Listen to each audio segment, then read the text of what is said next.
The game's emblem appeared when someone noticed that one day, a new game had caught everyone's attention. The protagonist looked at the tower as the story continued about adventure and romance, various locations. Also about hidden dungeons and unknown secrets, monsters and battles, and monsters that become stronger each time. The game had a variety of fresh content. However, no matter how popular this game was, the lifespan inside it was fixed. The game, dominating the entire industry, could not keep up with the passage of time. Therefore, many players' interest in the game faded over time, only experts remained in the game. The protagonist said that he was one of them. Then he added, the worst of all. The guy turned his back. The monster bared his teeth, and the protagonist thought that this is why this very expert begins to boil. He looked up at the monster. The beam pierced the space, and the protagonist thought that he was now returning to the time when the game had just captured everyone's attention. The guy sat on the ground and thought that this was all in order to start all over again as a newbie. The game's emblem appeared when the protagonist noted that he was a pro, a god machine. It was a virtual reality game that came out 15 years ago.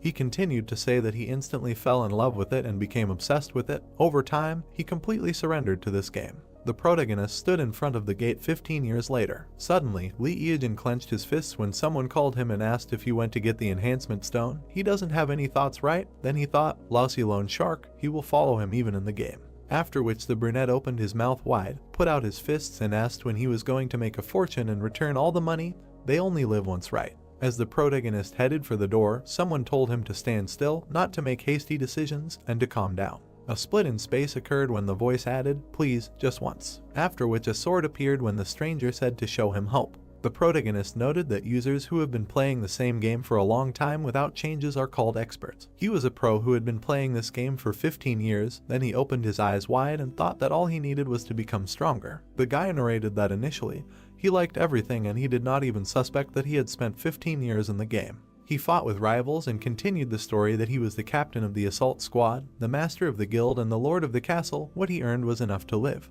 But now, the protagonist held a stone in his hands, looked at it and talked about a 7-fold increase. If everything works out, then the debts will be over. Then he closed his eyes and thought that he could end his life in debt. After which he threw the crystal into the urn. A notification came about the creation of the item, plus 1 executive sword. Then he frowned and thought that he had a good feeling from the very beginning. If he were a coward, he would not even be able to touch the enhancement stones. Notifications came one after another. Holding the stone in his hands, the guy opened his mouth and shouted, great, go, go. There were already plus 4 executive swords, but the enhancement was finished. After which the protagonist got angry and said that it was too early, a little more was needed. Another sword was created. The brunette smiled broadly and said good, today he is lucky. Suddenly a voice was heard asking Lee, is he on top today? To which he replied that he managed to enhance the stone 5-fold in one go. Excitement flared up in him. After which he thought that from this moment everything is for real and began to pray to all the gods, asking them to give him strength. He threw the crystal into the urn again and shouted, let's go. The sword lit up. The enhancement continued as the protagonist cheered and shouted, yes. He then opened his mouth wide, holding the stone in his hand, and said that he would succeed today. All that was left was to achieve a 7-fold enhancement.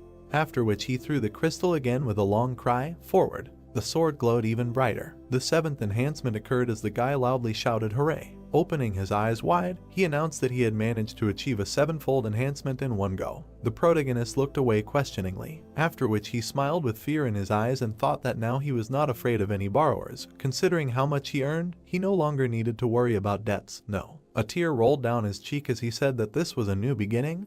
He would start a new path. The guy could not believe it. Looking at the sword, he noted that the weapon he had received thanks to loans, the executive sword, with it he would be able to make a fortune by destroying high-ranking monsters. After which he asked himself if he should pay off his debts, because if he sold the sword, what would he have left? Looking into the void, he thought about what he could do with empty hands. Then he looked down and continued to think that he was already 35 years old, after which he looked up and added that he was nothing but a disaster in the game. Then he looked at the weapon and thought, one more time, maybe it was worth trying again. The protagonist smiled uncertainly and asked what if he could achieve an 8-fold increase. After that, he thought that in any case, his life was miserable. What was the point of starting all over again, having nothing? In his life there were no friends, no family, no loved one. The guy lowered his head and said that if everything worked out, then with the money he earned he would be able to buy an apartment. An inner voice told Lee to calm down. He was in his right mind. After listening to it, the brunette jumped up, threw a stone and shouted, great, let's go. Rays came out of the sword. Then they shone very brightly, after which a notification came about the completion of the 8th enhancement.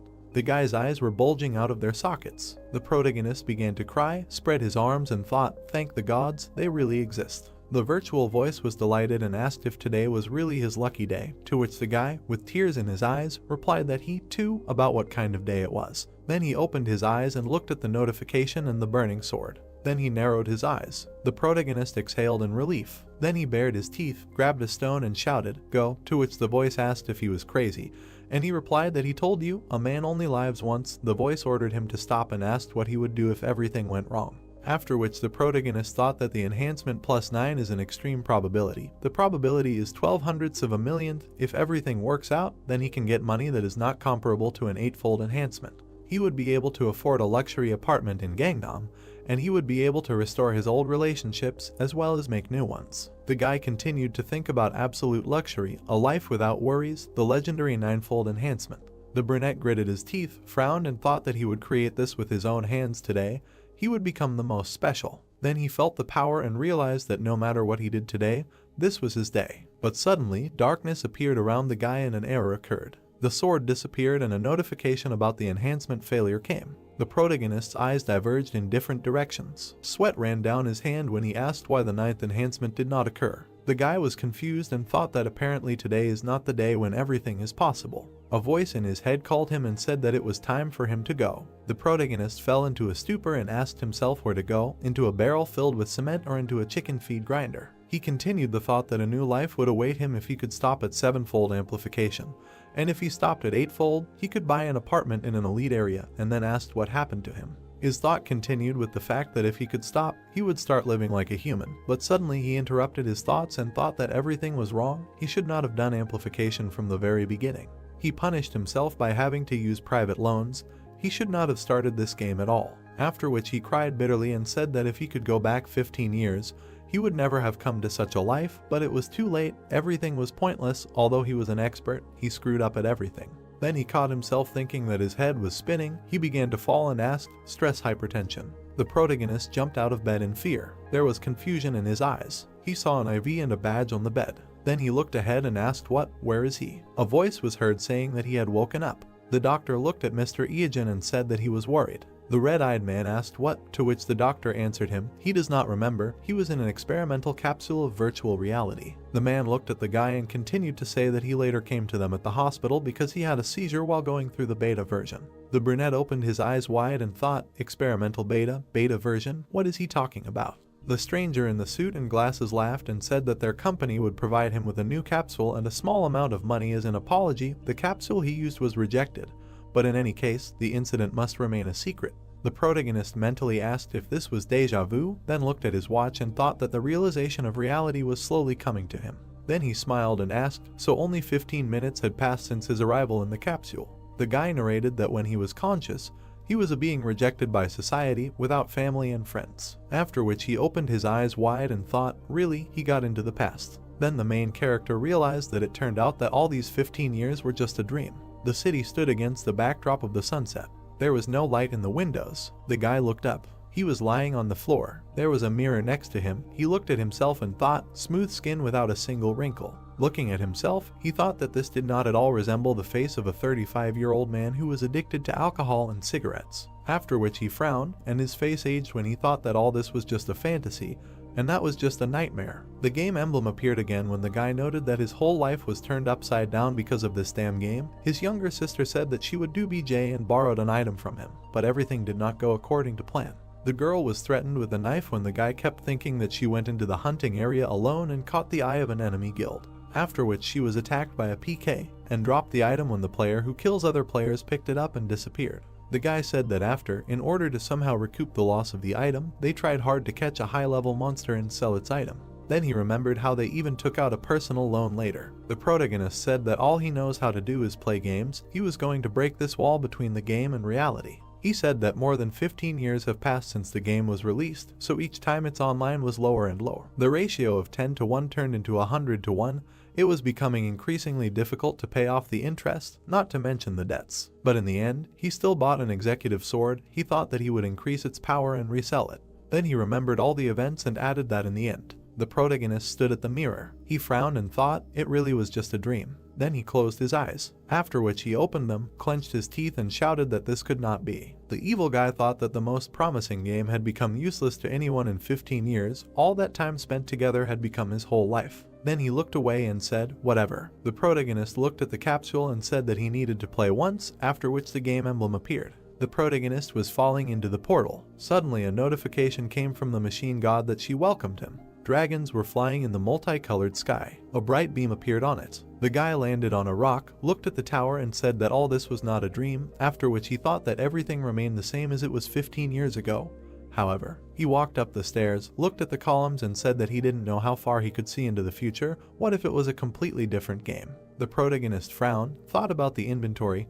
When it appeared in front of his eyes, the guy said, a sword, but he had no other choice. A sword appeared in the protagonist's hand and he said that he had nothing to choose from. The guy had to fight a level D killer bug. The brunette frowned and said that, as he thought, he would be the first opponent. Suddenly, an opponent appeared in front of him, who tried to attack the protagonist, but he killed him. After which the young man looked up and said that it was easy to destroy these creatures. Then he turned around, saw a large insect and asked in surprise, what? The bug tried to strike with its paw, but the guy dodged them. The protagonist jumped up and raised his sword up. Looking at the opponent, he thought that his weak spot was obvious, after which he stuck the sword into the enemy and said, the back of the neck. The insect's wing moved, so the brunette pulled it out. Then he looked at his hand and said that his body was so light, after which he thought that it was definitely not the body of a 35-year-old man, and asked if he was young. Then the game character was too. The protagonist approached the dead creature and said, look what this insect will give him, then frowned and shouted out. He had a killer beetle sting in his hands, to which he said, not bad.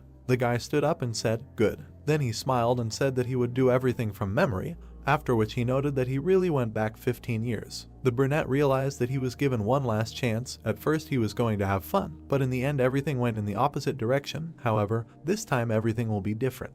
The main character smiled, extended his hand and said that he would take all the delights of the game, hidden places and objects, all this for himself, and only after that he would truly enjoy the game. The training tower includes 10 floors, with each rise to a new floor. The difficulty level and the number of monsters increases. Having passed all 10 levels, you can go out to the main world as a player of level 10. The monsters in this game were created strong enough and are given 5 minutes to survive this fight. Usually he is controlled much faster because he already has enough information about this game. You need to attack the monster at vital points to minimize the time spent on its destruction. Lee Eejin saw the sign of the 3rd floor and thought that there were 3 monsters. He saw the sign of the 6th floor and thought that there were 6 monsters. He smiled and thought that there was nothing special even if there were several monsters. Killer bugs were approaching him from both sides. Damaged killer bugs were lying on the floor. The protagonist looked up, trying to catch his breath. He turned around when he heard an announcement that a new record had been set in the training tower on the 9th floor, and asked if he wanted to add his name to the record table. The brunette combed his hair back. He lowered his hand and called himself an expert.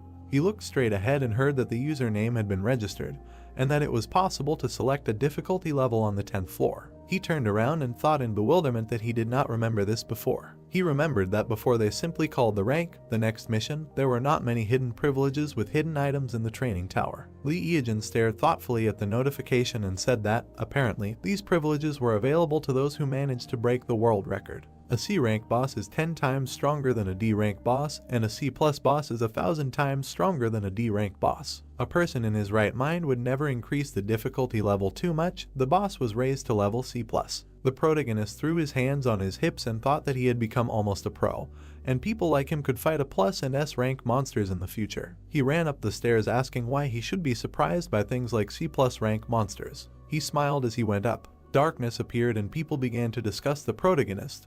They were surprised that there was a hidden boss in the tower. Only a little time had passed since the game was created, and something like a hidden boss had already appeared. And recently a new world record was set on the 9th floor, and as expected from the Koreans, his nickname is Expert. So little time had passed, and he had already bent everyone over, and someone asked if he was streaming the walkthrough because it would be interesting to watch. The girl opened her mouth and said that she had not seen anyone inside, and if this really happened, then everyone would have noticed it. The man opened his mouth and said that it was impossible to choose a C+ rank boss on the 4th floor. The man looked askance and thought what the hell was going on. He had just passed the 10th floor but was hearing this news for the first time, and how could this even happen?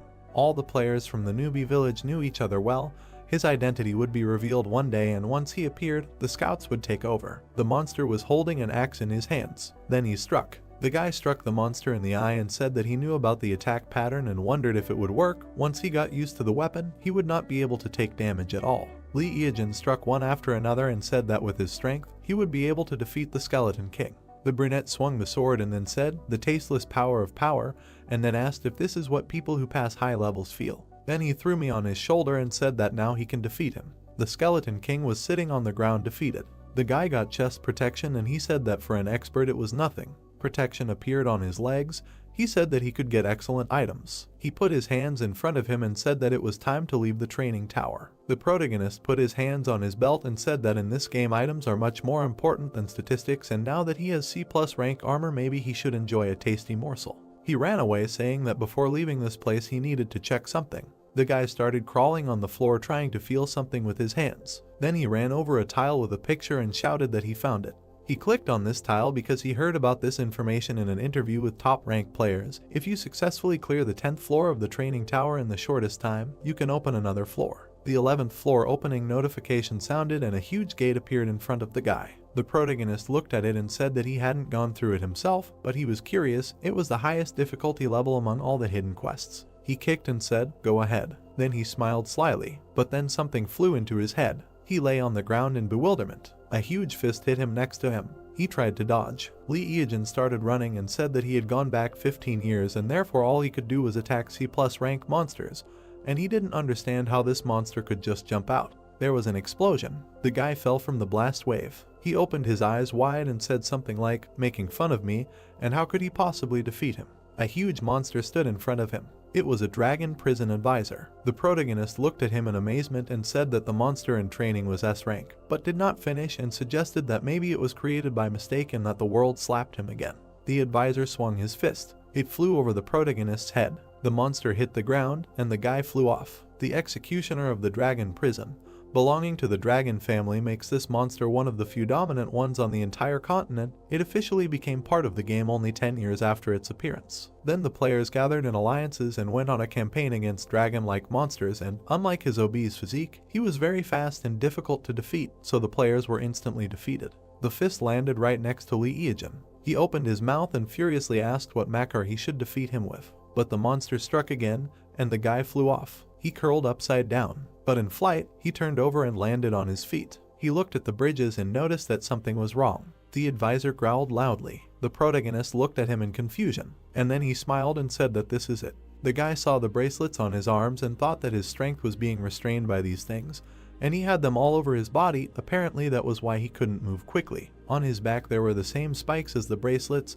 and the guy thought that, in other words, this creature was not a tormentor, but just a low-ranking monster. The monster stretched out its hand to the guy. It took out a sword and shouted that the developers made the game really fun and there definitely had to be some kind of Easter egg in it. Lee Eejin swung the sword, and then he struck. The advisor looked at him in surprise. The guy was scared at first. Then he smiled. The monster struck, and the brunette thought that even though he had combined poison, a sword, and chainmail, this blow had only lowered his HP by 25 points, and the monster was much stronger than he thought. The monster's fist flew past the guy, and he thought that if he focused on its attacks, he could easily dodge them. In addition, his sword could not break, and at least he did not have to worry about that. Initially, he had the ability to regenerate, but now he was in an area where he could not use this skill. The protagonist lowered his sword and said that from now on, a long battle awaited him. The guy jumped on the monster and thought that this was how his battle to the death with this creature began.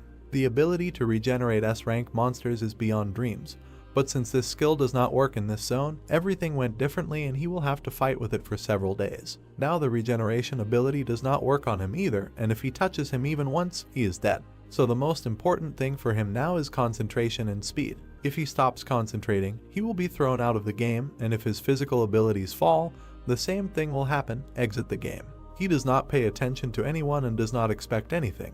He rushed at the monster and thought that time was on his side. 3 months later, there were clouds around the tower. The monster was lying on the ground. A drop of sweat was dripping from Lee Eejin's face. His face was drawn, and he said that it was tough. He sat on the ground and was surprised by the notification that came. It said that his level had increased to 32. The maximum level he can have at the moment is 25. Anyone in such a time could not rise above level 26. The guy got up from the ground and said that strength, agility, and magic all grow proportionally to the level, but it is not so important. He held a cutting flurry in his hands and said that all this is because he now has a weapon that decides his gameplay. He squeezed it in his hand and said that the razor is the weapon of the god of calamity himself, a cutting flurry or razor weapon that strikes fear into anyone who dares to challenge you, the weapon of the god of calamity who held the whole world in fear. This sword is at the top of the dark ranking of the god of calamity. In terms of attack power, it did not fit the S rank, it pulls at rank B, because to get it, it was enough to collect 900 points to the attack power. The brunette looked at his hand and said that fear of the razor is not the only thing that guarantees victory. No one would believe that having a C+ rank weapon you can get an S rank weapon. Then he paid attention to the notification that came. It said that the guy was leaving the training tower and he was offered a choice of 2 camps to join, dragons and demons. He folded his arms across his chest and said that he was not going to go to any camp. A notification came asking if he wanted to stay with the human. The protagonist smiled and said, of course. He continued to smile and thought that in this way he would free himself from the control of demons and dragons, and said out loud that although he would not receive various privileges now, and besides, when would he be able to catch monsters from a friendly camp? He made a face and said that because of this, the pleasure of farming would decrease. The sun flew off in the village of newbies. All the people looked at the guy in surprise, and he thought that there was no need to complete the starting quests, and he did not have time to run from point A to point B. People looked at him with disgust, asking what was wrong with this pervert, and the main character thought that from that moment on he fought high-level monsters that no one could defeat, being at the same level as him. The woman covered the child's eyes, and the naked guy thought that if such creatures touch you even a little, then you are a corpse and no armor will help. In such situations, gloves, shoes, and various accessories would not hurt. He turned around when he was called out, calling him a pervert. The man looked at him and said that he saw him auction off a rather valuable item. The other man asked where he got it, because at this level it was impossible. Lee Eogen looked at them in confusion and did not understand what they were talking about. He thought that it was very vague, but still he felt the same smell from them that emanated from him too, a barely perceptible smell of rottenness. The man looked at him sideways and asked where and for what quest he got it. The men crowded around him saying that if he could do it, then they could too, and he should quickly tell them about the quest, and the guy thought it was dead water. The protagonist looked at the men and thought that the place was made specifically for beginners, and when you exceed level 15, you can't come back here. He thought that he had already reached level 32 in the training head, and that's the only reason he was standing here. The man told him that if he didn't tell them, they would follow him and prevent him from rising to the next levels. The man pointed a candy at him and asked that since he had just left the training tower, he was only level 10, and the guy thought that these overgrown guys died on purpose during leveling, revived here and gained experience on beginners. The protagonist stared at him. Then he smiled, and he came closer and said that good things should be shared. He would tell them where to go to reserve a rebel. The men started discussing what to do with him, and at first they thought he was some kind of pervert, since he was standing naked, but it seemed like he was normal, and then they asked him to quickly tell them the place and they would go. The protagonist smiled and said that he would tell them everything step by step, but first they needed to go to a quiet and secluded place. The sun was shining outside. One of the fat men looked at the protagonist and said to tell them he should tell them about the monsters that would be on the way, to which the second chubby man said that he and his brother were cool guys. The guy turned to the people and asked if they didn't think something like, "Hey, we need to kill this guy and take all his items." The men looked at each other, after which the protagonist, holding a weapon in his hands, said that he knows people like them well. They deliberately wait for newbies like rats. They have gained enough experience and are level 15, and then they attack and take everything from newbies. After his words, the strangers frowned when one of them asked what he just said, and the second added questioningly, he wants them to make him change his mind about entering this game. The guy opened his mouth and said how impudent. Then he clenched his teeth, frowned, put out his hand with a weapon and shouted that he liked their impudence. After which the man swung and shouted that then he should get ready to give up his things and forget about this game forever. The protagonist pierced the fat man with a sword. Snot came out of his nose. The second stranger, looking at this, was shocked. Then the protagonist began to fight off the man in the helmet. The chubby one coughed when his eyes almost fell out. The tall stranger angrily began to take out his weapon and shouted, "What a bastard." Then he opened his mouth wide when the opponent pierced his hand, after which he received a blow. Seeing what was happening, the man in the helmet began to run away. But the brunette caught up with the brat and said how cute it was, after which he screamed in fear. The man hid around the corner, holding his hand and writhing in pain. Then he looked at the protagonist and said, "He's a newbie, who the hell is he?" To which he turned around and replied that newbies are usually taught to treat everyone with love. Suddenly he poked the guy with a spear and added that however, not in this case. Screams were heard between the houses. The protagonist was surprised that they did not have any useful items, then shouted, "Oh," and a slime unit appeared in his hand. The protagonist said that slimes are monsters from which you can't get anything valuable. It seems that these guys raised their level only by killing slimes. He was able to get slime quintessence, so he does not have to farm 1,000 slimes. The young man held out his hand with the slime and said that he thought he wasted his time, but everything went well. This thing will come in handy when he attacks the dungeon. He then looked at the virtual tablet and said that it looks like his item was bought at the auction, then noted that the auction is held for 72 hours from the time of registration. But there are exceptions, in cases where the price increases at least 10 times the original price. The guy smiled and asked, "I wonder what kind of rich kid bought this?" His eyes grew bigger. In the tablet, he saw equipment that cost a lot of money. His mouth wide open, he shouted, "What? Then he looked ahead and thought that this is real business. He was able to sell only the C+ rank armor for that kind of money. The guy continued to say that the iron armor calling for rebellion is a great option. However, is it worth agreeing to this amount? He thinks that many will want to take the initiative into their own hands. Because these are the first days of the game, he is already looking forward to expensive buyers. They need to comb through the money. The brunette smiled and thought that before he was the one who earned money in real life for the sake of playing. Now everything is the opposite. He will be able to earn money in the game and use it in reality. The sky was clear. The head of the protagonist climbed out of the bushes. The guy was standing on a tree branch and looking at the maze of demons. Then he looked at the walkers made of fresh 100% slug extract, smiled, and said that this is a great thing. Between the toes there are pleasant sensations, soft moist skin. This is a very good ability for beginners. After which the brunette looked into the distance and said that it was time to go in search of the item used by the earth-shaking archer. The young man jumped. He then noted that archers were unclaimed before. No matter how strong the archer's attack was, the arrow could not penetrate armor, so no one became one. The protagonist continued to narrate that, however, there was a top archer back then who appeared out of nowhere like a comet. Oddly enough, he always fought and hunted with a special item. In one battle, the archer's opponents laughed at the fact that a bow and arrow were not weapons. However, that day, all of them had broken ankles. That is why that archer was nicknamed the Earth-Shaking Archer. The guy said that later he heard that he received a special item as a reward for passing a hidden dungeon in the labyrinth of evil spirits. Running into the cave, the brunette thought that although he was not an archer, he could move as fast as them. In front of him, he saw a monster. The demon turned its head and looked at the guy, after which the main character smiled and said that his finest hour had come, then asked if they would try to fight.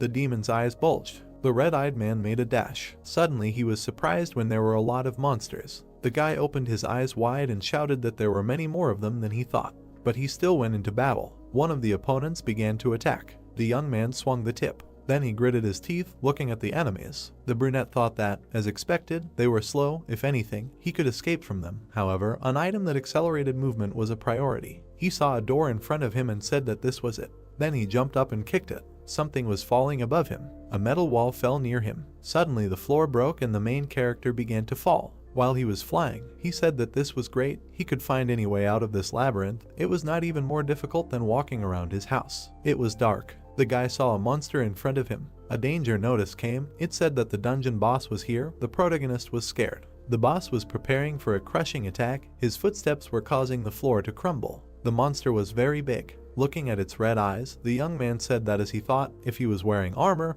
his speed would be reduced by more than 50%. The protagonist stood ready when he said that it would be the same even if he wore iron armor. That's why he doesn't wear it. The scarlet demon bared his teeth. The guy smiled and said that as soon as he came, he prepared a warm welcome for him, then asked if he was bored because no one had come to him yet. The brunette turned around, saw the demons and said that they were persistent guys. He looked at them sarcastically and added that they were not trying hard enough. Time was up. The monsters began to fall, yellow liquid pouring out of their mouths. One by one, they started dying when the guy said that when he looked at it, it was a terrible but powerful force. He then explained about the quick strike. It was a point damage technique that deals a certain amount of hits that cause bleeding, ignoring the shield, a cheating technique that made the Razor #1 in the rankings. The protagonist noted that the damage reduction for a second is 1/100th of the enemy's total HP. This effect lasts until the target is killed. He then looked at the demons and said that one by one, starting with the one who was injured first, it cannot be dispelled. Then he looked at the boss and said that now it remains to deal with him, and then asked, well, now only he is left. The demon took a deep breath. Fire burst out of his mouth as the guy began to run away and hid behind a stone. A notification came that the scarlet demon was caught. The floor crumbled under the monster's feet. The naked protagonist jumped. He jumped off the rocks and landed on his feet. The boy looked at his walking sticks in surprise. Then he raised his head, frowned and asked his opponent how long he thought he could last. The enemy stepped next to the young man as he swung the blade. 3 hours later, the brunette cleared the labyrinth for the first time. He spread his arms and asked if he could continue. In the beginner area there were 2 more C+ rank monsters besides the Akani, right? Then he looked away and thought. Lee looked into the distance at the nature and said, okay, he chooses it. The sky was brown. Insects were flying in the nightmare forest outside the beginner village. The protagonist quickly ran away from the C+ rank water spider. In motion, he turned to him and asked, since he had caught part of the prey in the net, why was he chasing him? Was even some insect an important prey for him? The rival was above the guy's head. Then the brunette turned around and saw an explosion. He jumped when a trap appeared under him. Then he smiled and said that this is exactly what he wanted. The spider was terrifying. The ground was shaking. Sounds were heard. The protagonist jumped off the cliff. Then he looked down in fear. An insect appeared behind him. It made strange sounds. The guy looked at it from under his brows. They stood opposite each other. The enemy made a dash, after which there was an explosion. Then the brunette laughed and asked. The intruder entered his territory, and he personally came to settle accounts with him. A scaly king cobra appeared, sitting on a rock. The young man said that this was a great chance to deal with 2 bosses at the same time and also increase his agility. Looking at the spider, he continued to say that the water spider, which never lets go of the prey, even if others are already looking at it, then turned his gaze to the cobra and added that the king cobra with scales, which will never let go of intruders in its territory. Continuing to look at them, he said that many players would have their legs buckled from seeing this. This is a funny sight for a person like him. Then the protagonist opened his mouth and said that seeing how they both die, a notification came about receiving the exoskeleton of the soothsayer and the scaly dream without blood and tears. Everyone was surprised that these are C+ rank items. People looked at this in surprise, wondering how he was able to get this and what monsters he killed, and also that this is impossible and this is just a bug. The man clenched his fists and shouted, 3,000, 5,000, are you kidding me, 6,000, 6,500, 7. Lee Eajin leaned back in his chair and said that he had only just started and the stakes were already rising. How much more could he raise? He pressed his lips together and asked if he was really like that. The guy looked to the side and wondered if the poor guys who were shaking over the crumbs that others were throwing down, was that really what they looked like when top players like him were looking at them? Then he looked closely. The phone rang. It was his uncle. The protagonist took the phone in his hand, scratched his head and said that he didn't want to pick it up, but if he didn't answer, the guy would start to annoy him even more. He brought the phone to his ear and said, hello. His head was blown off from the scream that when he was demobilized from the army,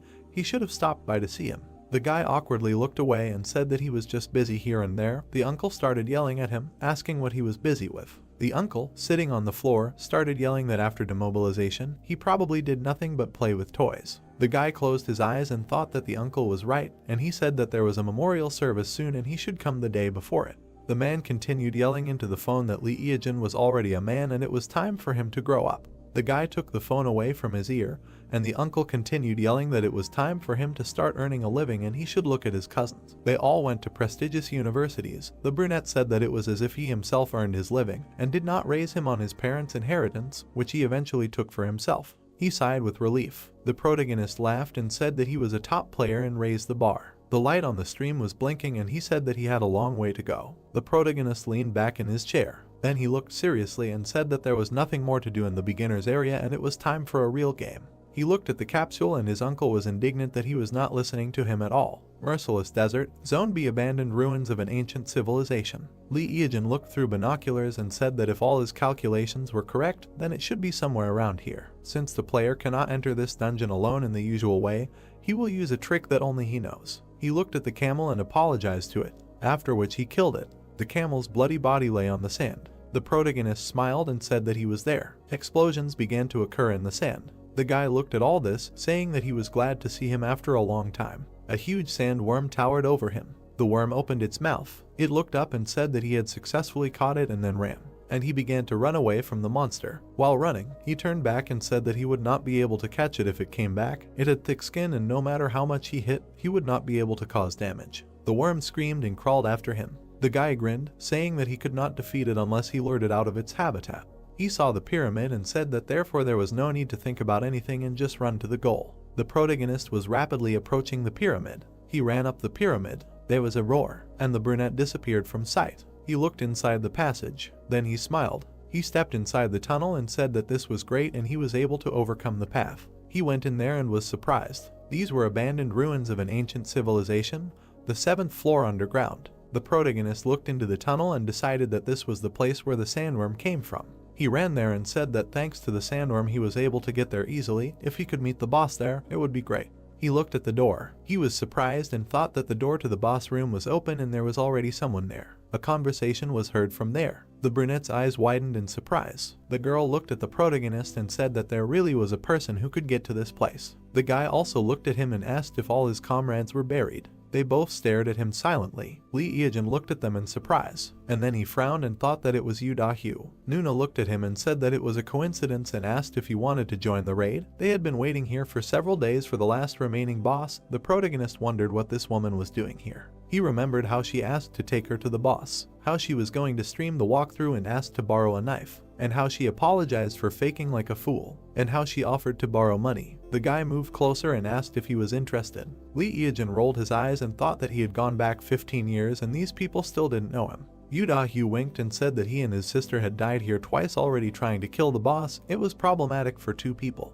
The protagonist frowned and thought that he needed a human shield for convenience. Then he smiled and agreed to go through the raid together. He grinned slyly and said that he would help them. After the red-haired man's words, the protagonist realized that they were brother and sister, after which the girl looked at him and asked if they would go on a raid together. The main character's head was spinning with thoughts that it was very hard in his past life because of them. He needed to throw away all these feelings and focus on something more important, namely, how to remove them both at once. After which he smiled sarcastically and said, "Okay, they will go together." People looked ahead. In front of them in the darkness stood a throne and a voice was heard that it smelled disrespectful guests. A monster sat on a chair and said that it smelled prey. Then he clenched his teeth and took hold of a spear. The blue-eyed man closed his eye, opened his mouth and shouted that he was coming. The end of the queue sparked. The earth shook. The girl opened her mouth wide and shouted that they were all good at close attack, so they would come close to him. Let's go. The brother and sister turned around. There was no one behind them. The boy frowned and asked where the bastard ran off to which his sister looked around and replied that he was just here. The thought occurred to her that if there had been at least one more of them, they would have caught him.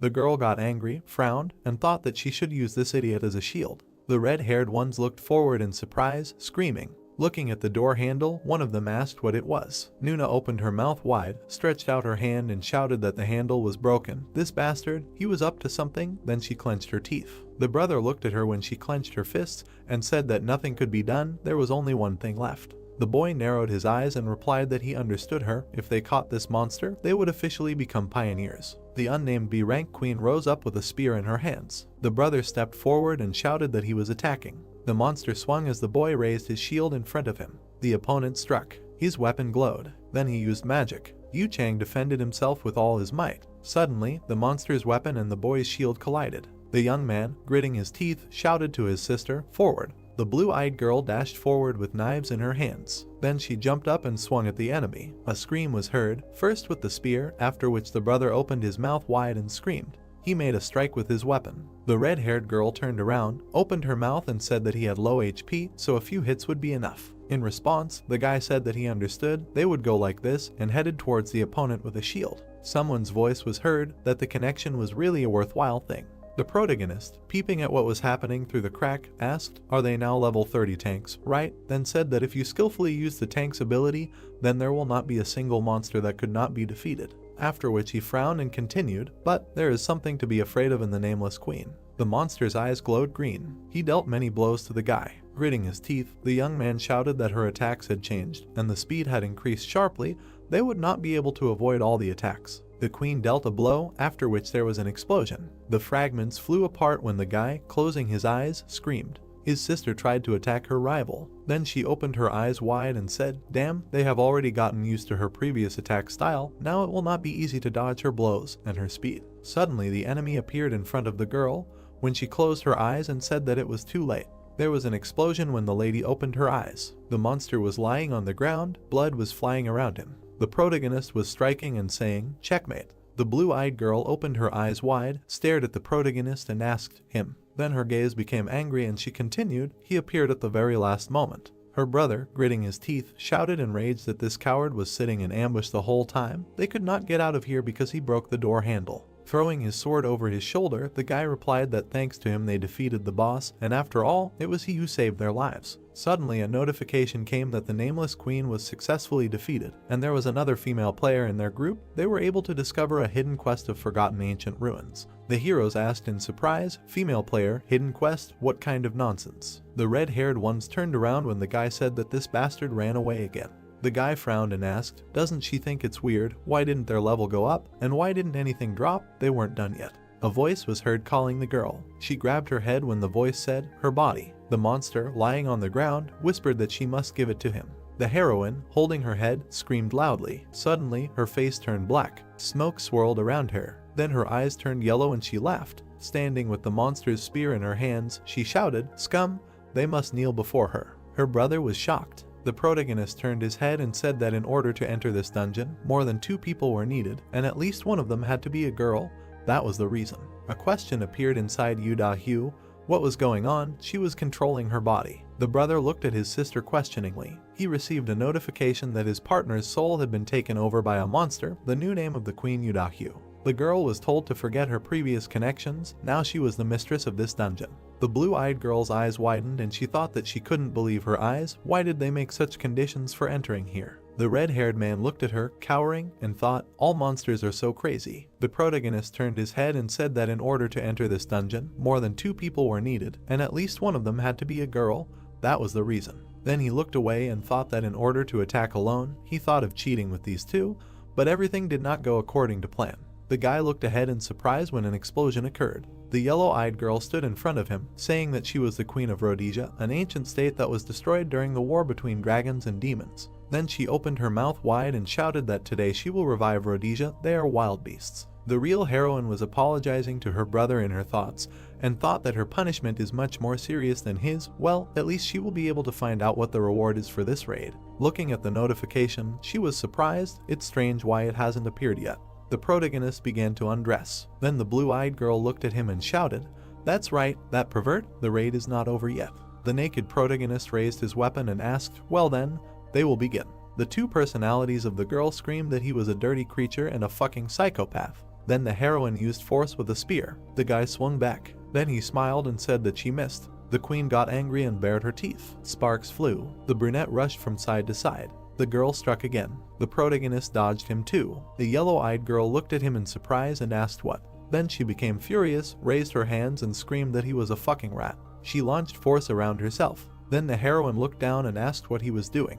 The protagonist was lying on the floor, writhing in pain and saying that he hit his head. He would lie down for a while. Suddenly, he crawled away like a centipede. The red-haired girl fell into a stupor and her eyes became square. Then she silently raised her hand. The red-eyed man looked at her emotionlessly. Illustrations of power were displayed on the ceiling, with the girl standing with a staff in her hands and the guy sitting on the floor. After which the lady looked at her opponent and told him to die. The brunette smiled and said that the atmosphere was heating up. Sparks flew from the ceiling. The protagonist's legs ran when he said that then he shouldn't stand like a pillar either. He showed different techniques when the girl looked at it in surprise, after which the main character landed on his feet and spread his arms out to the sides. The heroine's pupils narrowed when she thought about what this idiot was doing. Suddenly the guy approached her when her thought continued with the fact that he seemed to have been on such raids more than a dozen times. Then power flew at her. She told her to stop. The brunette delivered multiple blows when the girl rioted and screamed, "Stop, enough." The protagonist smiled wickedly and thought that since the previous battle her HP was almost at 0, then they would end it, the end. Then he raised the tip up when the lady extended her hand, defending herself. Suddenly she quietly said that she had freed herself. Tears appeared in her blue eyes when she asked him not to kill her. Swinging, the guy replied that he didn't care that she had freed herself, he was going to kill her anyway. Her eyes shrank when she thought that. Suddenly blood splashed and a notification came that the raid on the queen was completed. He had cleared the forgotten ancient ruins. He was awarded a reward. A shiny ancient bronze sword appeared in the protagonist's hands when he said, "Cool." Then he looked away and said that he had collected everything now. Then the guy turned his head, looked at the floor and said that it was the idiots who left so much behind. He started picking up the stones, saying it was a shame, but he would do it anyway when a voice called him a fucking moron. The brunette looked back. Dead Yu, who could leave a will to her teammates within 10 seconds of her death, shouted at him not to pick it up. The protagonist was already holding the coin in his hands when she started calling him a bastard, a monster, a moron, a thick-headed, a goat. Then he continued to pick up the rest, to which the heroine shouted he was serious. She opened her mouth wide with tears in her eyes and screamed, asking what the hell he was doing. A notification came asking if he wanted to leave his name. The protagonist looked away and said, stagnant water. On the tablet screen was a moment from the battle when the queen missed. The brunette sat in the capsule with a tablet in his hands and remembered that he then hid in a clay pot and recorded it all. The recording continued all this time. Looking at the screen, he continued to say that the girl had such a face, he could not help but film it, did not think that he filmed the entire raid. Then he looked up and said that this is a video from his first raid. After which the guy sat down at the computer and said that it was somehow boring, maybe he could edit it and post it to the group. The protagonist was fast asleep when his phone was blowing up with notifications. The building stood in the evening city, one of its windows was open. The trash can flew off when an enraged Yu Chang walked around the office and shouted that the more he thought about this pervert, the more he pissed him off, to which his sister answered him that his rage would not change anything. Gritting his teeth and frowning, the brother looked at his sister and asked if she was laughing. He made them look like idiots. The girl silently filed her nails. The brother looked at the redhead when she told him to stutter, then turned to him and angrily asked who he thought was the face all over the internet. The guy stood there and listened as she continued to say that this pervert had uploaded a video in which he had censored only his own face. The brother only nodded. The blue-eyed girl bared her teeth and said that she would find this bastard. Then she hesitated and thought that her plans to become a beautiful brave mystic were ruined at the very beginning. Then she continued the thought that her first boss was a pretty babe, she would take revenge on him for this shame. Crying, she thought that although it brought her considerable popularity, when a guy came into the office and told his brother that he had cleaned everything up, after which he turned to his sister and asked if she was okay. The brunette looked at his brother and asked if he remembered that guy, Hong they call him. It turns out he works at a construction site. To which he replied that he told him that he had no money and no job, and the man added that he said that he had recently gotten a job, I think. The red-haired man smiled sarcastically and asked to bring him here. Then he looked away and added that he would make him pay with his body, just like those guys. There were many capsules with people in the room. They lay motionless when he thought that the top 20 was just around the corner. The brother and sister were serious when one of them continued the thought that it was possible to earn more in the game than now, but they had a way to go before reaching the top 20 and recoup the rent of this room. Plus they had to find that pervert. He would destroy him. A voice came from the research room of the Seoul K1 Pro Players team. Look at this. The guy was sitting at the computer and asking, a B+ raid video. When the second asked again, early B+, he didn't know who it was, but he was a monster. The brunette opened his mouth in surprise and said that it was a little strange. Looking at the footage from the video, he asked who this crazy pervert was. The young man looked at the screen and asked if he wanted to say that he won like this in the B+ rating, to which the first closed his eyes and replied that it was as if he saw the dance of death. One of the guys grabbed his head and shouted how they should play now if he exists, to which he received the answer that he should invite him to his father's noodle shop. The blue-eyed guy silently looked away. Director Ying stuck out his finger, opened his mouth wide and shouted, send a message to this guy from Deadwater right now, he wants this guy to join their team.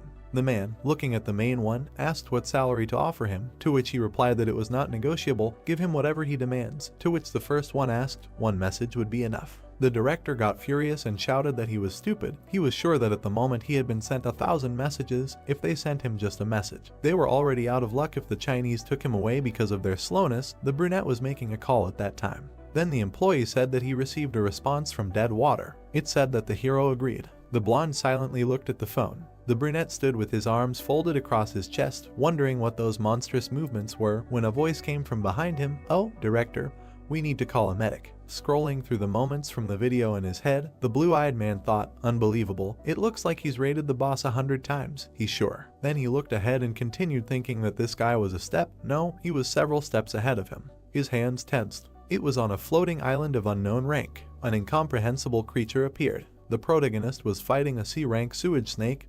He cut it in half. Suddenly a notification came that he had found a secret dungeon, a rotting underground canal. When the guy plugged his nose and said, what a terrible smell, the name of the pioneer was added to the Akasha records. The protagonist narrated, recalling his reaction, that to be honest, he was shocked. He got more views than he planned. But if you think about it, you could have ended up on the main page of the site, but he, fortunately, ended up in the top best gamers. Then he opened his mouth and asked, with this, after which he scratched his temple and said, amazing. Remembering the fight, he said that if you look at it from another point of view, only because of 15 years of training, it looks easier than drinking water. He thought too highly of high-level players, the one who breaks mountains with one blow and makes cuts with surgical precision. He continued to say that he only thought about high ranks for so long that he unconsciously underestimated himself, But this could not last forever. The protagonist stood on his walkers and said that, "Pro player, this is not so bad." Then he frowned and said that it was not in vain that he spent so much time. No one will defeat him again, right? Director Yin was crying on the couch some time later. A voice was heard greeting a wanderer in a decayed underground canal. In front of the protagonist stood a hidden NPC crying statue of Pygmalion.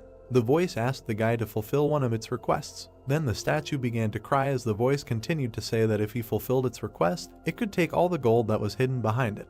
The guy pressed the button to refuse. Then he heard a request not to do this. It asked to destroy it. The voice pitifully asked to end his suffering. The brunette looked away in surprise and thought, destroying the statue is a simple quest, but if he accepts it, Pygmalion will simply disappear and the reward will be small. This will not work. Then the crying statue lowered its head and said that if he does not want to destroy it, then let him take revenge on the one who brought him such suffering. He then asked to find this damn statue and take revenge on her. This is the crying Galadia. A notification came in saying that he could take the quest Pygmalion's request. Lee Yijin, rowing the oars, said that it was a jackpot and that he actually got this quest just like that. A player named the God of Battle mentioned in an interview a long time ago. The thing that made a player who had been ranked 10 for a long time rise to rank 1 was the reward for this quest. The statue said that it used to be a human and a famous sculptor. The guy said that he was not interested in this and he was skipping it. He jumped to his feet and shouted that the real game was about to begin. He would defeat this guy with whom he had so many problems. Forward to the jungle of chaos. But then something appeared from above. Nuna hit the boat with her axe. The guy, stepping on the ground, asked if she was really attacking him. The girl turned around and said that she had finally found this bastard and was going to take revenge on him for everything he had done to her. The protagonist turned around at the sound of shouts that they were all here too. A crowd of men were standing and shouting that he was a corpse and they were all out for revenge and that he shouldn't get into trouble. The protagonist looked around and thought that he couldn't remember them all, but he was causing damage wherever he went. Then he asked how they knew he would be here. Nuna approached him and asked if he thought she had been sitting idle all this time. Did he think he could stand up to such a crowd? Lee Yijin looked around and thought that he had completely memorized her attack patterns when she was a boss, but killing players might be a bit difficult. The people around him started preparing to attack, and the guy thought that he was sure of one thing: they weren't just here for revenge. He licked his hands and thought that maybe he could use them. There was a pop. Only clothes were left on the ground and everyone wondered where he went. The girl looked back when she heard the question about where they were aiming. Lee Yijin stood naked on the pole and looked at everyone arrogantly. Then he smirked and spread his arms and asked if they would accompany him on a secret raid. The man asked in surprise what the hell he was talking about, and the other said that he was trying to trick them again. He raised one hand and said that he knew what they really wanted, and that was information. He threw his head back and said, bosses, hidden dungeons, information about quests, and the first run, because that was why they were chasing him. Everyone looked at him in confusion. Then the protagonist scratched the back of his head and said that he thought his outfit was also quite unique. He spread his arms and said that in any case, as they expected, he could provide them with all this special class information. The girl pressed her lips and thought, the first run. Lee Yijin extended his hand and asked what they were going to do now if they wanted to go with them. And thus, their team was formed. Yu Da-hyu, Nuna, the Lone Shark Twins, Li Dongbai, Li Yunbai, Li Jianbai, the three beautiful musketeers, the mobs, the rest he sent in case of trouble, and the professional player of the Soul branch of K1, Ma T-Gang. The protagonist looked at T-Gang and abruptly turned away, thinking that this was amazing. It really was T-Gang. The #1 god of battle in the national rankings, the ace of the national team, the best in the hero category, he was standing right in front of his eyes. The protagonist smiled. Then he looked into the void and thought that he didn't seem to have done anything to him that could anger him. Someone cut up an insect. The girl grimaced and said that it was disgusting and there were too many parasites here. They were in the jungle of chaos. Nuna said that only lowly D-rank monsters appeared here, and asked if there really was a hidden dungeon in such a place. The protagonist turned to her and said that they were almost there. The man opened his mouth and said that it was so hot and humid here, his panties were already wet, and where was there water or at least fruit? Nuna turned to the protagonist and asked who he really was and how he knew that there was a hidden dungeon here. The guy looked up and said that he just found it while walking. The girl, walking past the bushes, told him not to lie, because the dungeons in the beam are created by monsters or NPCs, so even the game masters do not know the exact location. They walked deeper into the bushes, and the girl asked if he was sure about the correct direction. They plunged into the darkness. They came out to the circus tent. It was a secret dungeon, a secret meeting of dolls. Lee Yijin ran forward saying that he would go first. Da-hyu looked at it and concluded that he wanted to appropriate everything for himself. He ordered him to stop. They entered the hidden dungeon of the secret meeting of the dolls. The controllers behind the scenes were on alert, the entities on the stage awakened, the jesters began their performance. The blow fell between two guys. They were the serial killer pirate and the gargoyle. The protagonist rose into the air with the help of red leather steps and said that for guys like them who live for performances, there is nothing more terrible than the disappearance of the stage. Then he stamped his foot, and the ground began to crack. The monsters began to shake, and the protagonist said that for clowns and clown-like monsters, the damage from the earthquake is double. They also have the attribute of a minion, so the blood is doubled. The gargoyle tried to strike, but the guy dodged, and Pirate put out his hands. Lee Eojin continued to dodge the blows and said that in other words, they receive 4 times the damage from one blow. The protagonist plunged the blade into the clown's head. He smiled and asked what he should do because he wanted to be hit, but his body reacted on its own, so he missed again. The protagonist looked at the battlefield and thought that he had killed a whole bunch of C+ rank monsters in an instant. Jianbai looked at the protagonist and thought that, frankly speaking, he had no flaws. When she came to the dungeon and saw the bronze giant, it had already been defeated. The protagonist stood on the monster, and the girl thought that even she as a player was repulsed by its abilities. She personally wanted to see it in action, so she joined the raid, but she did not expect this. She turned around when someone asked for some items. The men angrily shouted that it didn't look like a group raid.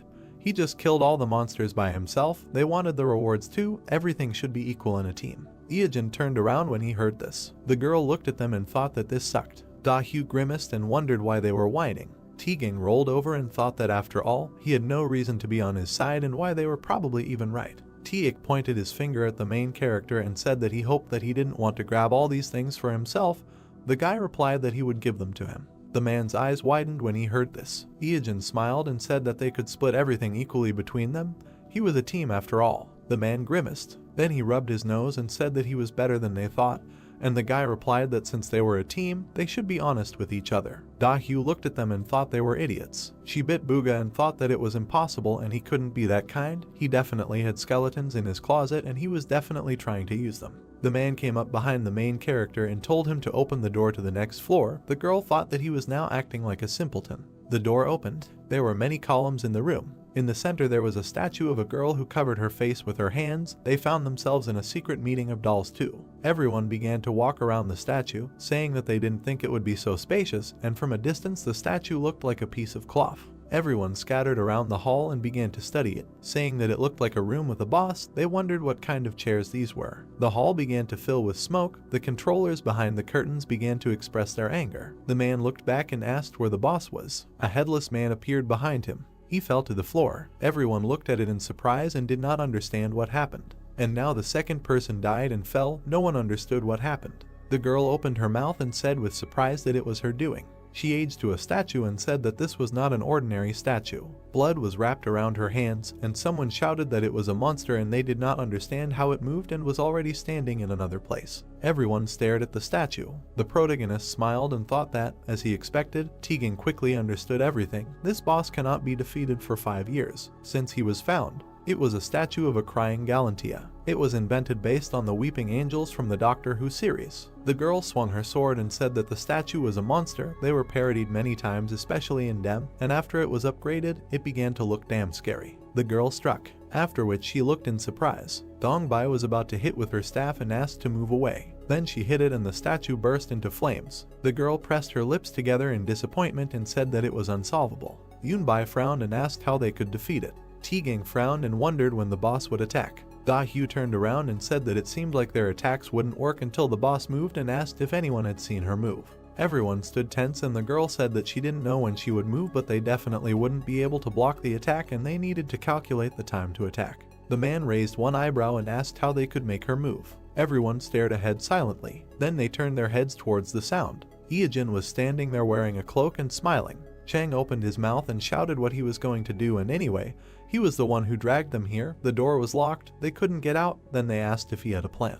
The protagonist cleared his throat. He raised his finger and said that there were only 2 ways to leave this dungeon.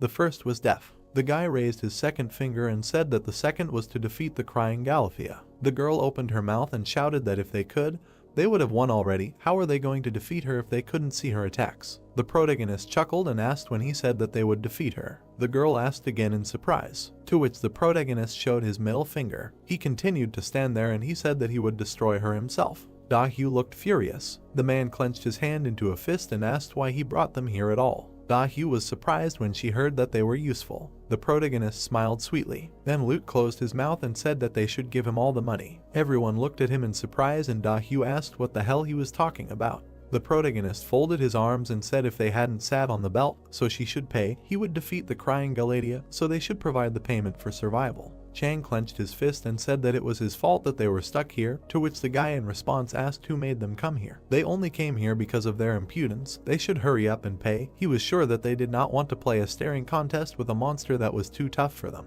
The girl looked at him silently, then she cleared her throat and asked how much he wanted. The protagonist smiled evilly and said 100 million gold. Da-hyu looked at him furiously. Chang rushed to the guy and said that he was completely out of his mind, he thought that he could do whatever he wanted.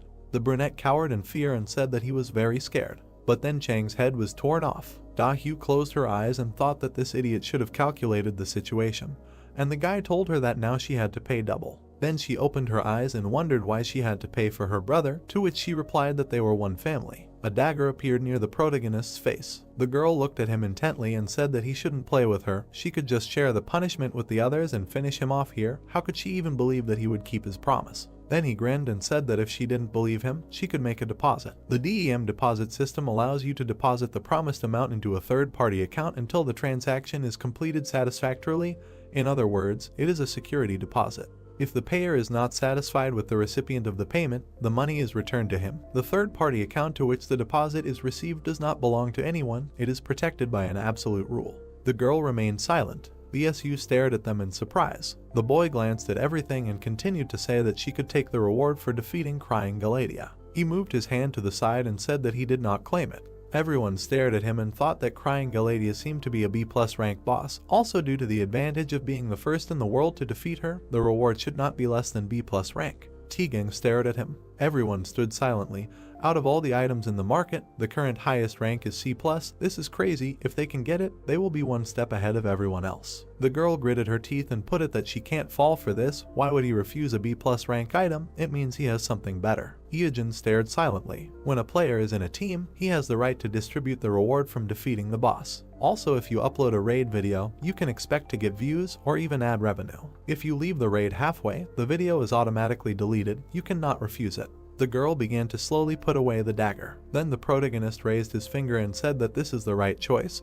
They have 6 people and the fee is 100 million, so each one needs 14 million. He was very surprised when he saw that the girl contributed 200 million gold. Golden Rain contributed 100 million, Silver Rain contributed 100 million gold. Bronze Rain contributed 100 million, Teak contributed 100 million gold. The God of Battle contributed 100 million gold. Iojin looking at this, he stared at them and thought that he wanted them to pay a total of 100 million. He seems to be these guys really want to finish this. The girl asked him to keep his word. She looked closely and corrected to make sure that he really will defeat the statue and all the loot from the boss will go to them. To which the protagonist nodded affirmatively, and he began to walk forward, thinking that they must really want to be pioneers. That was the reason for their success in the future. He frowned and thought that in their place he would give up and die, and out loud he said that when he gave the signal, everyone should turn away from the statue. He came close to it. 5 years after the discovery of the Weeping Gallatin, collective reflections, inductive records, counting every unexpected change, hidden options. He put the shield in front of him and thought that only after collecting all this, some guys, having resigned themselves to the possibility of destruction, decided to defeat the terrible and deadly monster. The brunette put the bronze shield of the ancient civilization in front of him. He grinned and ordered to close their eyes. Everyone closed their eyes. The guy looked at the statue and the reflection in the shield. The statue removed her hands from her face. Then she swung, but the guy saw it. He dodged all the blows of the statue, and then he plunged a dagger into her eye. Then he ran away from her. The statue kept trying to hit, but the protagonist dodged them all. He defended himself with a shield. The girl bared her teeth. She looked at her hands. Crying Galatea becomes indestructible when someone is looking at her, but when they stop looking at her, she turns into a monster and attacks the nearest player. The most frightening and important fact about this statue is that it is an attention seeker. The brunette opened his mouth and shouted for everyone to open their eyes. Da-hyu opened her eyes and looked around. The statue behind the protagonist returned to its original position. The guy attempted to attack the statue and thought that he had already checked everything. His information was reliable. Its attack pattern resets after each stop. Everyone stared at him when he asked them to close their eyes again, and the protagonist prepared for a new fight, and he rushed into battle. Everyone stood with their eyes closed. Tegan closed his eyes and thought that they were in the middle of a raid and their plan was to close their eyes, and in such a strange situation, all the team members could not leave one thought. Da-hyu closed her eyes and thought about what was going on there. She wanted to see what was going on there. Hyejin quickly ran away. He looked back. The statue tried to strike, but he buried his shield, after which it broke into pieces. The brunette looked at him and said that, as expected, this was too much for his shield, but he would squeeze everything out of it. The guy began to wave his spear in the air. He swung and said that in his best years, he could even defeat an A+ rank monster alone. He shouted that it was too early for him to die and rushed to attack. The guy, standing with his eyes closed, thought that he really wanted to look, but if he looked, the crying Galatea would turn into a statue again, and who knows how the dead water would react to that. The man stood with his eyes closed. Everyone stood with their eyes closed, and the girl thought if she should stand in his way. Da-hyu lowered her head down and thought what would happen if she looked at the boss and immediately closed her eyes. It would hinder his movements and she would kill him with one hit. She gritted her teeth and continued to think that because he was naked, his defense was most likely complete shit. Maybe she should open her eyes. And then she abruptly opened her eyes when she heard that he was the first player to finish the raid with the crying Galatea. The guy stepped aside. The statue was kneeling, covering her head with her hands. The crack went down her head. The protagonist grabbed the blade in his hands. Then he raised it high above his head. He looked up, thanked him and said, 700 million, his bank account will be filled again. Everyone around him rejoiced, and Da-hyu rolled her eyes and said that she felt terrible, but she couldn't do anything and it was still better than being killed halfway. She turned around and asked what was going on. She opened her mouth and screamed loudly that the boss had already been defeated and they still didn't have any reward. They had received a notification that they were the first. Why wasn't there any reward? Everyone started looking at each other. The girl turned towards the protagonist, and then it dawned on her, she remembered everything that had happened. The statue began to fall apart in two, and the crying Galatea cried out, and the body sealed in the statue awakened. There was an explosion, and the real boss of the upside-down world opened his eyes. Everyone looked at all this in surprise. A huge woman stood up from the statue. Teak looked at her and thought that she couldn't do anything while they were looking at her. If they could immobilize her, they could come up with a plan. The monster opened its eyes. It was a Medusa of A+ rank. This monster, whose legend was passed down from mouth to mouth, and the dream existence was hidden by the Devil's Tower, just acknowledging its existence crosses out the ideals of magic passed down from generation to reign for thousands of years. Da-hyu began to turn to stone. She looked at her body and did not understand what was happening. Jianbai opened her mouth and shouted that her body was turning to stone. Yunbai looked at her hands that had already turned to stone and asked, didn't he tell her to look at her? She was indignant. Why did the scheme turn around so suddenly? Da-hyu turned around and looked at the protagonist with confusion. He stood there and smiled, after which he closed his eyes. The girl's eyes widened and she started screaming that the bastard knew what was going to happen and asked why he didn't tell them. The girl sighed and said that she was shocked and she shouldn't have interfered in other people's affairs out of curiosity. She frowned and said that she remembered his face. The protagonist looked at them in surprise and didn't understand what they were talking about, and then asked if they wanted to kill him.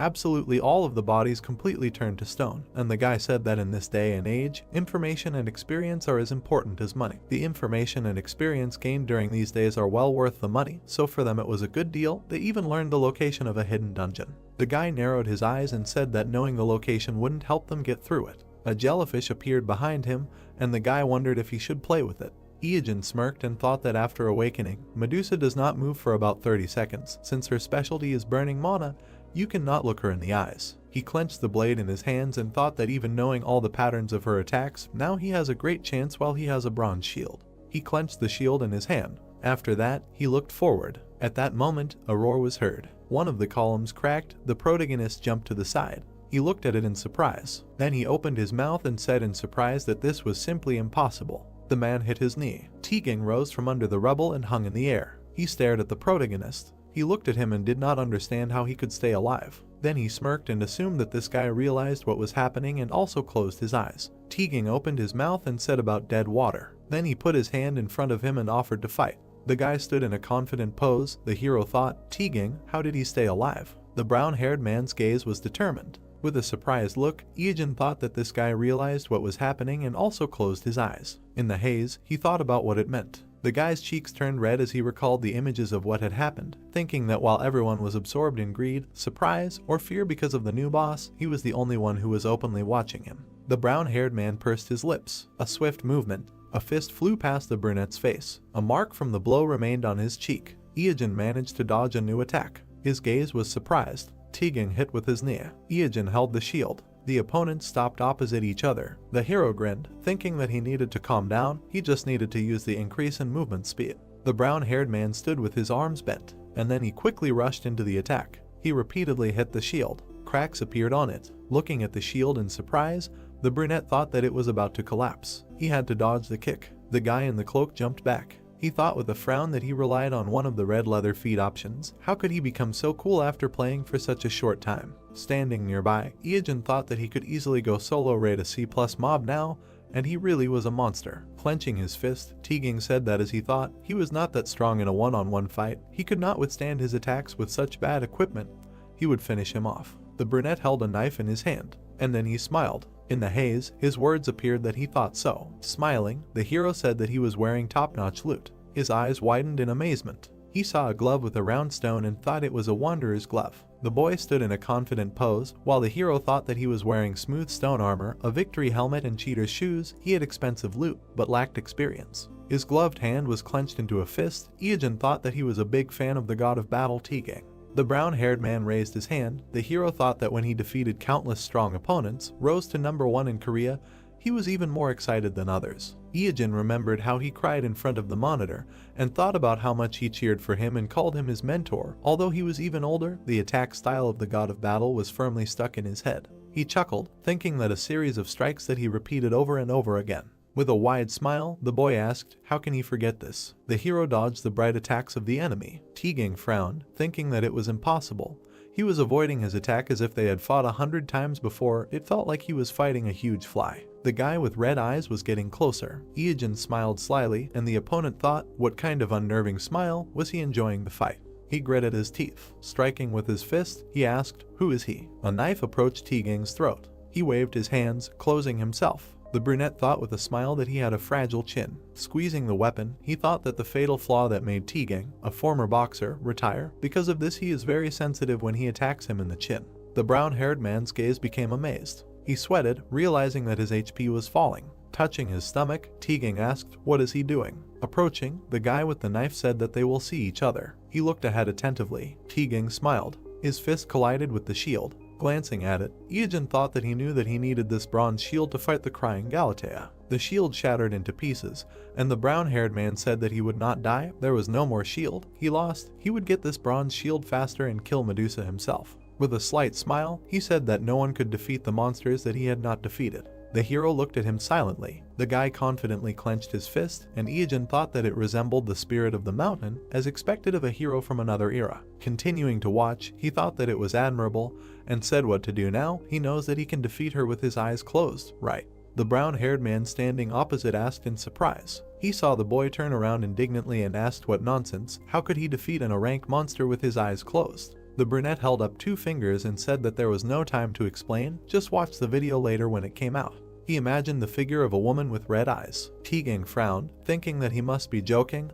It was impossible. He was really going to defeat her. Iijin walked forward in a cloak, thinking that he would return to Medusa's attack pattern. Cloaking his eyes, he recalled that Medusa's subjugation difficulty was still 5 stars, 3 active skills and 1 passive. She attacks at random. There is a 33% chance of one of the attacks appearing. Remembering the woman with snakes for hair, he thought that in addition, he should anticipate and avoid an attack with his eyes closed. Concentrating on the noises, he can hear more than the sounds of his body. The boy stood with his eyes closed. A sound was heard in the darkness. The brunette waved his hand and said that he was stagnant water and he was a streamer. Iijin smirked and said that he was continuing the quest weeping Galatea.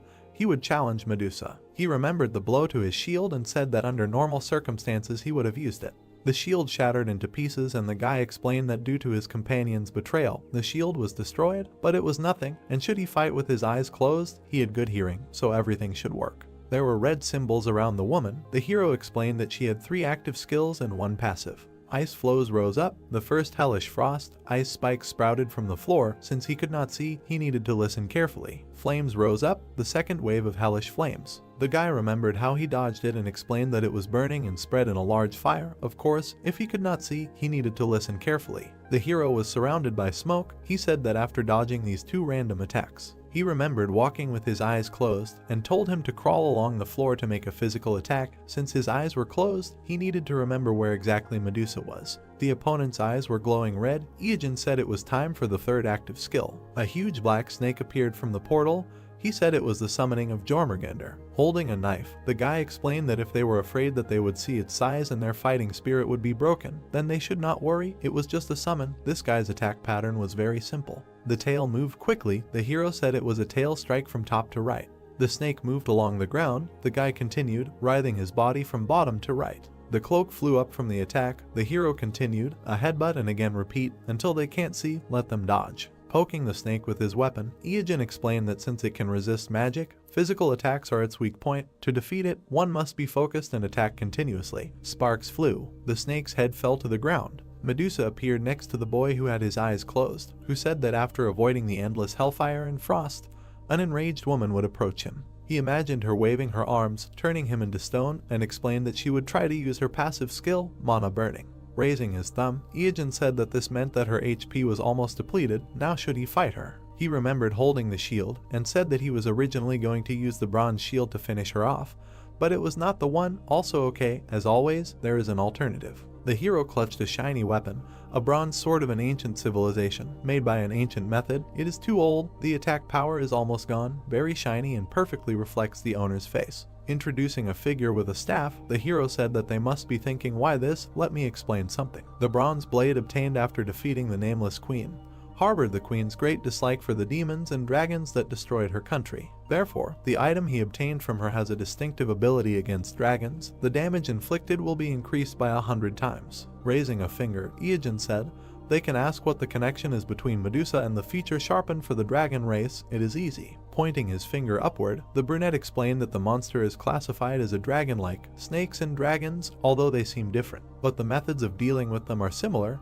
To be honest, he thinks that there is some kind of error in the settings of Medusa. He presented the sword, saying that the bronze sword's basic attack power is 80, adding the one-time boost that applies to the dragon flame. He presented the shining sword, saying that it would increase to 8,000 in one hit. The sword was surrounded by a shining haze. Iajin said that on top of that, Medusa also has snake characteristics. She is a monster that is weak to bronze, so the damage is 8,000 and will be increased 4 times. The attack power of the bronze sword from 80 will increase to 32,000. The hero swung the sword, saying that the final attack is finally here. Medusa's eyes glowed red. Iajin grinned with determination. He clutched the sword in his hand. His body turned to stone, and he screamed. A quick movement. With a sharp movement, he cut off the monster's head. The system reported that he was the first player to hunt Medusa. This was the world's first solo Medusa hunt. He was the first to completely clear the secret doll collection. Iajin happily raised his hand with the sword and said that with persistence, fortitude, and a little cunning, they completed the raid. Smiling widely, he said that it was all thanks to the companions who accompanied him. Let them remember that the body is perishable, but the soul is eternal. Stagnant water was with them. Let them subscribe, like, and press the bell. A spark of a fading screen appeared. Iajin happily raised his hand, and then indifferently lowered it. A ring with a red stone appeared in front of him. It is a spirit sealed in a Ranka ring, calling the name. The gray fragment is a piece of the sculpture of crying Galatea. The ivory fragment gives off some ominous feeling.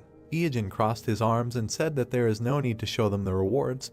There are already quite a few ways to deal with the dungeon. He is not sure what to publish, so later. The guy looked in another direction, saying that now. He sat down on the ground. Opposite him was Medusa's head. The guy looked at it carefully. 3 hours later, he was still sitting opposite the head. He grinned and asked if he thought this was the end. He was waiting. Let her show him what she has. Medusa's eyes were closed. They glowed slightly red. The head said that he was still here. Why didn't he leave? Showing his fingers, Iajin said that didn't she have something to tell him? He waited 3 hours to hear it. The gray head was silent. Sitting opposite, the guy heard that she couldn't die like this after being deceived. Since he was the one who killed her, she was sure that he would listen to her request. She imagined the silhouette of a woman entwined with a snake and said that she was originally a human. She fell in love with a black dragon and gave birth to his child. Imagining a baby in a swaddling cloth, she said that now, on her deathbed, she can't stop thinking about this child and can't protect and leave him alone. Medusa with red eyes said that she asks to kill them and send them to the underworld to her. Wincing, Iyajin asked again. She asks him to kill the child, let him not talk nonsense. The woman's lips slightly curved into a smile. A notification about the hidden quest Medusa's mother's love appeared.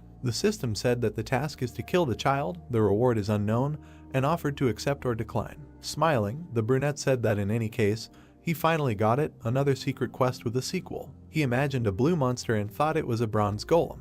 He remembered a skeleton with a staff and said that the permanent queen. The statue covered her face with her hands, he said, crying Galatea. Introducing a woman with snakes on her head, he continued, and Medusa. In the system window there was an inscription accept. Iyajin looked ahead in surprise. A beam appeared above his palm, he asked, another drop. Looking at the key in his palm, he said that it seemed that after accepting the quest they give an additional item. Looking at the small key, he asked what it was. The system said that it was a dark key. Nothing good would happen if he touched this thing. There were many houses in the city. The guy was sleeping, his hand hanging down. And suddenly he opened his eyes. In front of him was an insect. The cockroach greeted him with a smile and said good morning. Iyajin sat up on the bed and said that maybe he should move. Under the blue sky, he heard the words that yes, this is Apricot. He wants to know the details of his account. He sees the summary on the bottom right of the page. There were many houses in the city. The voice said that deposits were made at the end of each month. The withdrawal can be done on Monday of the next week. The commission depends on whether he is an exclusive player or not, but now she is a little busy. The woman walked in front, saying that this house is much cheaper than the average price on the market. He will not be able to find similar offers. It is fully furnished so he does not have to spend extra money. There is also a gym and a swimming pool on the 4th floor. They are free, you can just come and work out. Later, she will personally send him the details, let him say his nickname. Standing in the room, Iyajin said that the floor is excellent. He does not think there are insects here. The woman said that this is great. When does he plan to move in? The words were heard that the streamer stagnant water. A little later she will transmit the data through, and then the question is who. The man sweating held the phone, saying that his name was Hyung Jun. He was the head of Apricot's support service. It was a great honor for him to talk to him in person. He enjoyed watching his broadcasts. Rumors of the emergence of a super newcomer spread like wildfire. The number of views is constantly growing. They set a new record for the number of donations. It's amazing. If he can spare some time, let him somehow drop by the office, or better yet, let him just say where he is, come to him no matter what. Holding the phone to his ear, Iyajin asked to send him all the information by mail and to comply with the payment deadlines on time. A voice came from the phone in his hand, agreeing, saying that he should not worry if he still finds time later. The hero looked at the screen with displeasure and said that he had only uploaded a couple of streams and even published them under a non-exclusive tag.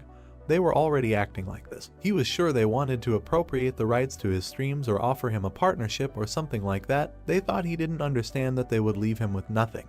Holding a glass with a straw, he said that he had already been through this and would never fall for it again. An organization that unites players, streaming platforms, television, none of them could be trusted. He spat out the drink when something fell in front of him. There were fragments of a monitor on the ground. Looking up with displeasure, the brunette asked what would happen if an honest citizen were passing by. A scream was heard from a window on the top floor. The guy looked up, stunned. Awkwardly walking further, he said that he was not hurt, so he thought maybe he should forget about it. He could distinguish between a game and reality, so it was better to ignore it. Good coffee. Someone at the open window suggested shouting. The guy looked at the burning girl, asked why she broke a perfectly good monitor. Enraged, Da-Hyu clenched her fingers, saying that she would kill this bad man. It was unfair.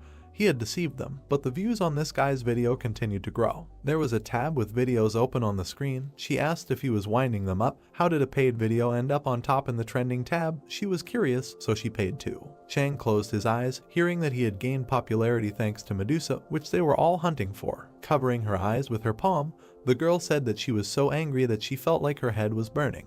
The brother replied that she was distracting, so let her just calm down and drink something. He looked at the man, who said that he had returned from a gathering event and noticed that his sister was also there. She was lying on the table, confused, and heard that he saw her in the dungeon on the video of the Medusa hunt. Showing the phone, he said that after that he watched all the videos in which his sister was killed, and now he was her fan, and he also joined both the guild and the fan club. The guy calmed his sister down, saying that she knew that he meant well. Da-Hyu froze with a bottle in her hand. Frowning, the red-haired girl heard her ask how many members there were in the guild. Chang answered that there were about 300. Her laughter was heard among the glow. Smiling slyly, the red-haired girl said that there was still a way out. Stagnant water would not get away with it.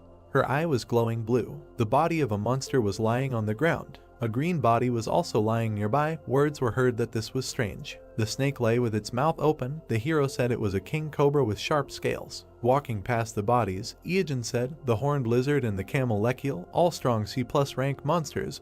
Why are they all dead? He was walking through an abandoned land somewhere in the eastern hemisphere of the Den of Immorality. Looking to the side, the brunette thought that he did not think that someone would visit the dungeon before him.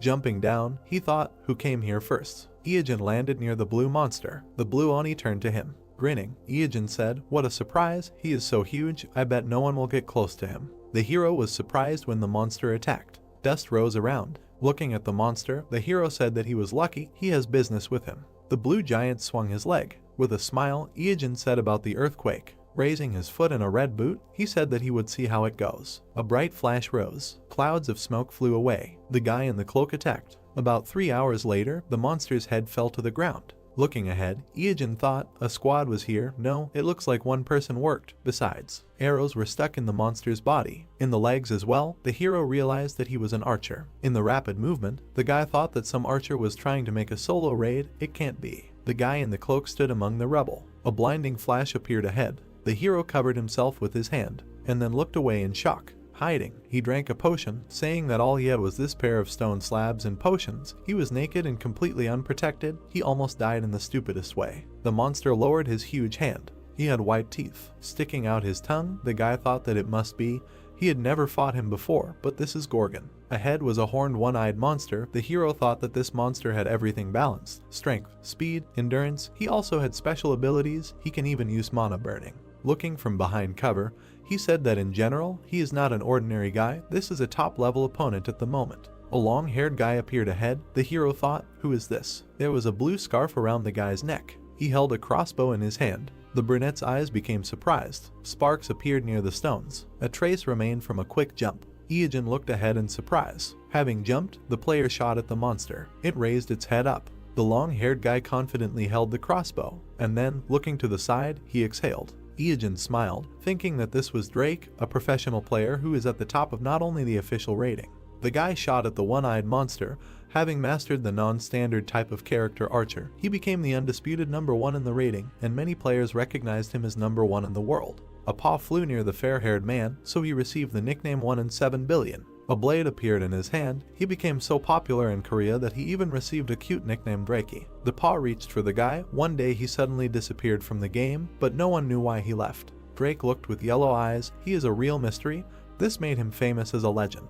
Iajin looked away and thought that he was cornered. The guy stopped, stretching out his hand. The enemy, opening his mouth, ran towards him. Drake grinned and quickly attacked him. The monster looked surprised. It fell sharply to the ground. The brunette stared forward, thinking that it was the same. There was transparent mucus on the paw. He thought it was the gel of snail skeletons. There were many sharp weapons on the ground. The guy thought that there were sharp spikes on the floor. Looking forward, Iajin thought that it was impossible. Such a short period of time, he was able to set such a trap. He remembered how the guy slipped under the paw of the monster. Drake stood with the crossbow in his hand, while the hero thought that this was incredible. The blonde-haired man smiled, thinking that Gorgon's HP had decreased to 5%. Great. He took out a short blade, a weakling sword, which has a feature that helps defeat an enemy with less than 5% of his health left. The blade glowed blue. Looking ahead, Drake thought that this was his 20th attempt. It was time to use the 5% chance. Iajin looked ahead tensely. The long-haired man rushed to attack, thinking that now. The monster's eye glowed red. Drake grinned, asking from the mana burn. The stone on his sword was shining. He said what it was. The impact left a mark. He said that it was bad. The blade pierced the monster's eye. Lightning began to emanate from it. Gorgon fell back. He fell next to the hero. Looking ahead, Drake exclaimed that he did it. He finally defeated this monster. Iajin opened his mouth and shouted at him not to move. The boy turned around, hearing that it was not over yet. A snake appeared in front, the tail of Gorgon. The yellow eyes widened in surprise. He saw the huge Jormungandr chewing on the tail. After all, it is immune to poison and magic. On his finger, a ring with a spirit sealed in it glittered. Standing behind, Iajin said that he did not mean to interrupt. Turning, the blonde asked, did he summon this? The brunette nodded with a slight smile and thought that Drake's meta was originally supposed to be an archer who caused an earthquake that occurred when he fired a barrage of arrows from a long distance, an excellent fighting style. He imagined a red boot and thought that the red leather feet were the item he used. Imagining the blue monster, he thought that if he had defeated the red Oni first and got the earthquake meta, he might not have had to fight Gorgon for so long. With a slight smile, Drake said that he had no use for it. If he died here, he would have nothing to do because the game would block access for a while. The brunette looked surprised. A notification appeared saying that he had successfully completed the world's first Gorgon raid. The solo raid rankings were compiled. Drake in first place, 7 deaths, 182 surrenders, 62 hours 3 minutes 21 seconds. The long-haired man reached for the dropped item, a fragment of Gorgon's horn, and said that they have a saying in their family, pay back a debt twice as much and revenge tenfold. Smiling, he said that he saved his life, so he would definitely save him twice, no less. Iijin looked at him with a slight smile and thought that this was not bad. As a character, he mentally raised his hand and thought that the #1 player in the world promised to save his life twice. In comparison, the reward for killing Gorgon was nothing. On the outside, he smiled calmly and agreed, saying that he would probably use it once, probably right now. Standing next to him, the guy in the cloak said that he planned to reach the very depths of the den of immorality. Drake turned to him and asked again, isn't this the lower floor? Iijin passed by. He approached the stone building. Looking at it carefully, he thought that if the information he had was reliable, the way there lies behind this altar. A flash appeared in the darkness. It was a small keyhole. Smiling, Iijin said that he found it. A dark key hovered above his palm. He inserted the key into the keyhole. Drake watched this in surprise. There were cracks in the ground, and suddenly the floor under the guys collapsed into rubble, causing the blonde to scream. The system reported that they had descended to the hidden location of the Den of Immorality, the 8th floor. The first characters' names were entered into the Akashic Chronicles. The real boss appears. Looking down, Drake said that there really was a hidden floor. Smiling, the cloaked hero said that yes, the final monster he had been walking towards for so long. In front of them was a huge black monster with a long tail and wings, Medusa's son, Basilisk. Light was pouring out of the rift. The black dragon had imprisoned his son in an underground prison before he could rebel. His mother Medusa he had sealed in a statue, so Basilisk was separated from his mother after his birth. The black silhouette of the monster appeared. All this time it had been building up rage towards the black dragon. Iijin exhaled and said that it was quite cruel to imprison his son in the sewers out of fear of being usurped. The black dragon is a coward. Drake added that he did not know about this hidden boss. Smiling, he said that he was excited. The brunette chuckled and clarified what he said. The guy shot down. A spark flew off the monster's armor. Drake looked away questioningly. Iijin, who was standing next to him, said that it was because of his ability called Immorality. Looking down, he continued that it was a passive skill that returned 90% of the damage to the attacker. His defense was high, so he would not suffer much damage anyway, but this skill was annoying.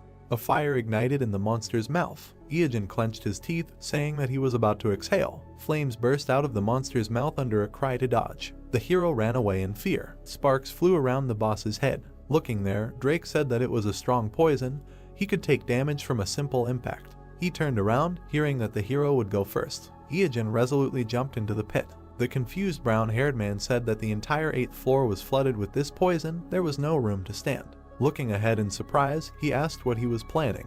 The guy in the cloak stood on the snake's body. The black snake had a red eye. Words were heard that the immunity to Jormungandr poisons was beyond his wildest dreams. Smiling, Iijin said that there would be no problem with the poison as long as he was here. Flames burst from the monster's mouth. The hero's cloak fluttered. He grinned as he clutched the weapon. Suddenly, the ground rose up under him. Looking tensely to the side, he said that it hit the torso. The monster's paw reached for the hero. Suddenly, something hit him in the eye. The brunette turned around, recognizing Drake. He closed his eyes after the shot. Smiling, the brunette said that he helped well. The clothes fluttered from the quick movement. A spark appeared near the torso. The black monster opened its mouth. Drake appeared next to him and said that even with Jormungandr's immunity to poison, they wouldn't last long. Looking ahead, Iijin shouted that they needed to run now. The guys ran up the spiral staircase. The enemy swung his long tail. His blow broke the staircase. The brunette staring ahead said that they needed to go higher. This guy hunts attackers to the very end. Looking back, Drake said that he had excellent defense, the ability to reflect damage, and poison. His HP was also incredibly high, as he thought they should come back more prepared. The hero grinned and asked what he was talking about. He told him. The black monster was quickly approaching from behind. A question was heard, was he really going to hunt him? Glancing back, the long-haired one asked if he was sure he could survive his poison. Iijin clenched his fist, saying that he was actually thinking about it. He imagined the boss, thinking that exiting the dungeon through the basement would take about 2.5 hours, plus the time it would take to finally reduce his HP with point damage. Together, about 3 hours. This would significantly undermine him. Is it possible to avoid Basilisk's poison for so long? Iijin grinned, saying that there is a way out. He will see for himself if he goes with him. Drake grinned and said that he will trust him. The 6th floor. Glancing back, the hero said that this sound is him spraying poison. Let him hurry up and jump to the 5th floor. Green smoke burst out of the monster's mouth. Drake turned around and asked how he could tell the difference between spraying poison and inhaling it. His comrade replied that it could be understood by the sounds, obviously. The hero clarified what he meant and received the answer that when he uses the exhalation of a club of poison, the FPC is 50, and when he sprays poison in the air, 370. Didn't he know that there is a difference of 20 FPC? Not to mention that his tongue moves up and down before exhaling and slightly right and left before spraying. 5th floor. The heroes spread out from the rapid movement. The brunette said that this is the sound of the 3rd octave. These are grenades made of scales. All the scales fly at an angle of 45 degrees, so it is enough to just lie down. 4th floor. Flames flew above the guys. Drake said that every monster on this level could destroy enemies just with a breath of poison. The item said that they were all so strong that he could not kill a single one. 3rd floor. Basilisk's face appeared in the darkness. Looking down, the brunette thought that he still had 80% HP left, and in the meantime, there was less than half to go. The comrade standing behind exclaimed that he would be caught if he just stood there. Iojin turned around and said that he would take a look. He thought it was about time. There were 2 cracked columns ahead. Running up to them, the guy called there. Looking at him in surprise, Drake thought, isn't the exit on the other side? Why here? Suddenly, Basilisk appeared in front of the hero. Sparks fell. Lightning appeared in the haze. Iojin smiled, saying that it was great, just in time. A bright beam shone among the lightning.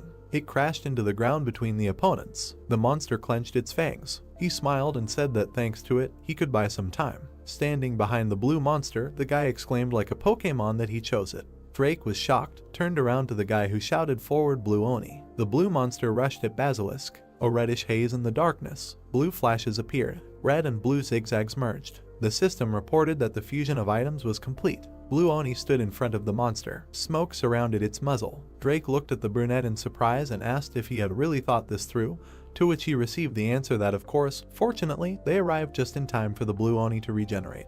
Looking ahead, Iojin declared that he would simply attack everyone in his territory, even if that creature was Basilisk, which was 10,000 times stronger. The black paw squeezed the blue one. The hero thought that besides, its strength was enough to mistakenly classify it as a rank higher than C+. Basilisk squeezed the Oni's hands. Iojin thought that he hoped. Black fingers squeezed the wrist. The blue monster screamed. The boss opened its mouth. A stream of flame burst out of it. It surrounded the head of the screaming monster, and then everything disappeared into the haze. Basilisk was standing next to the remains of the skeleton.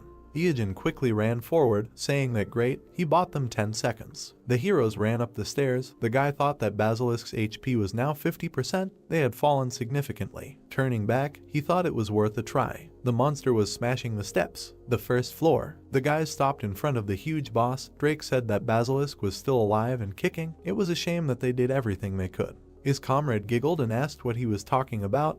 They had exhausted themselves so much to get here, could they give up now? He imagined the image of the red monster and thought about his secret item he had patiently prepared all this time. A blue monster appeared in his memory. Imagining the fusion of blue and red, the hero thought that his finest hour had come. In front of him was a boot. The system reported that it was the skin of the legs of Jormungandr, rank B+, attack plus 500, movement speed plus 50, and the ability to use the earthquake skill. These shoes were created by fusing the skin of the legs of red and blue Oni. The boot was put on the hero's foot. With a determined look, looking forward, Iojin said that his preparation for a full-scale dungeon raid was finally finished.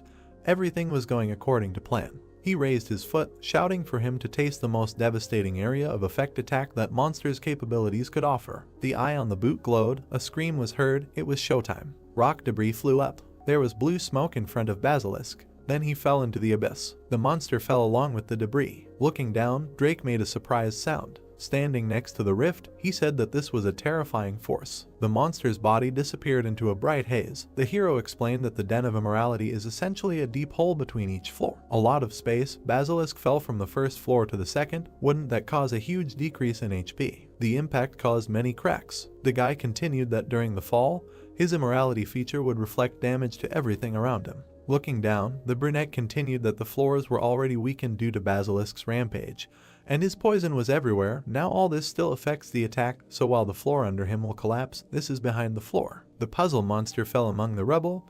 The guy continued, falling lower and lower. He continued to fall into the darkness. Looking down, Iojin said that with each floor he would lose a lot of HP. A crack appeared from the impact. Stones flew up. The monster lay among the rubble. The rubble quickly fell down. The hero continued that the floor would collapse up to the 8th floor. Flying among bright flashes, the monster fell to the ground. The hero explained that in the end there, where it all began. And up was raised a black hand. Looking at the cliff, the brunette said that it will take this guy a long time to get back up again and thought that by then the point damage from the chisel should finish him off. Hearing he continued that from now on it is a battle with time. The guys looked down carefully. Pointing a finger forward, the hero suggested throwing down rocks just in case while they wait. Stroking the snake on the muzzle, Ijin said that he was quite a useful ally. Drake looked ahead. He was absolutely useless and thought that it was necessary to grab popcorn. A notification appeared that they were the first players to complete the Basilisk raid. They were the first to clear the Den of Immorality, completed the hidden quest Mothers Love Medusa and killed the child. Here is the reward. An image of a black armor appeared, which was called the Heart of Immorality. It is in a plus rated armor with plus 500 defense and the ability to use the unique skill Immorality. It is made from a perfectly tailored and perfectly dried basilisk heart skin. Ijin chuckled, thinking that this is a great drop. He never thought he would get something so unexpected. Now he has to go down to the 8th floor again. Drake looked at him with a smile, saying that he did nothing, so he feels awkward about his name being written in the raid clear. He got the title thanks to hunting basilisk, but not a single item due to his low contribution to the hunt. The brunette retorted that no, it was great for an impromptu team, but that's later. Since he doesn't know the layout of this dungeon, will he help collect the dropped items? Looking at him with a smile, the guy said that there was no need to ask. If anything, there was something else he wanted to do. He should not be shy and say it. The hero looked at him with a slight smile, thinking that he was quite polite. A question was heard, that earlier, when he entered his name in the rating, he said stagnant water. Without turning around, the brunette answered that yes, what? The fair-haired touched his chin. Shifting his gaze, he said that recently many large guilds ordered his murder. Ijin raised his eyebrows in bewilderment and thought, an order to kill. Staring at the guy in shock, he asked what he meant. He did nothing like that. Waving his hand, his comrade replied that he also received everything simply with a reward. A notification appeared that they were looking for any player with the name Stagnant Water who behaved unusually and rudely. The list of crimes: trolling, stealing monsters, stealing items, killing players, showing off their naked body, stalking, and so on. They are waiting for players who can deal with this problem in cold blood, and then there is the amount of the reward. The hero stares at the system window in bewilderment, saying that this is ridiculous, and there is not a single accusation that he agrees with, except, perhaps, showing off his naked body. Looking to the side, Drake said that it seemed like a lot of people would come for him. How about hiding for a while? He stared forward with a completely gloomy expression, and then he chuckled. A shadow fell on his face and laughter could be heard. Ijin smiled slyly, saying that they wanted to catch him. It was so cute. He imagined an image and many birds, thinking that imagining the faces of all these newbies who would surround him like chickens, wouldn't it be exciting? Drake was surprised to hear the guy say that before these chickens grew into fighting roosters. The brunette stretched out his palm and asked that getting rid of them early wouldn't be such a bad thing. Among the sands of the harsh B-rank desert, there were black thorns. Sparks flew around the monster. The man clenched his fist, shouting that he was the one who caught it. Let him give it to him. The man with the sword replied that he should take his hands away, or he would cut them off. Pointing his finger, the man asked if he shouldn't apologize if he bumped into someone. Replied, why would he? He bumped into him, wanted to fight. The crowd cursed and pointed their weapons at each other. A quick movement and a shout to everyone. The people turned around in surprise, hearing that they hadn't forgotten why they came here, right? The guy holding the mace, hearing how they were told not to waste their strength. The silhouette of the platform appeared ahead. The girl with the microphone raised her hand, shouting that today they had a common task and only one goal: to kill stagnant water. The red-haired man exclaimed in surprise that it was the leader of the UD Guild. The second exclaimed that it was the beautiful boss. Dahu held the microphone, shouting that they would not lose precious HP by fighting against each other. Who should they point their blades at? The men resolutely shouted stagnant water. The air echoed with a shout in response to the question, who should feel them together? The red-haired girl shouted, who is the bad person they are going to kill? The men raised their hands and shouted. Clenching their fists, the people cheered, shouting the hero's name. The man with the sword asked how she found so many people.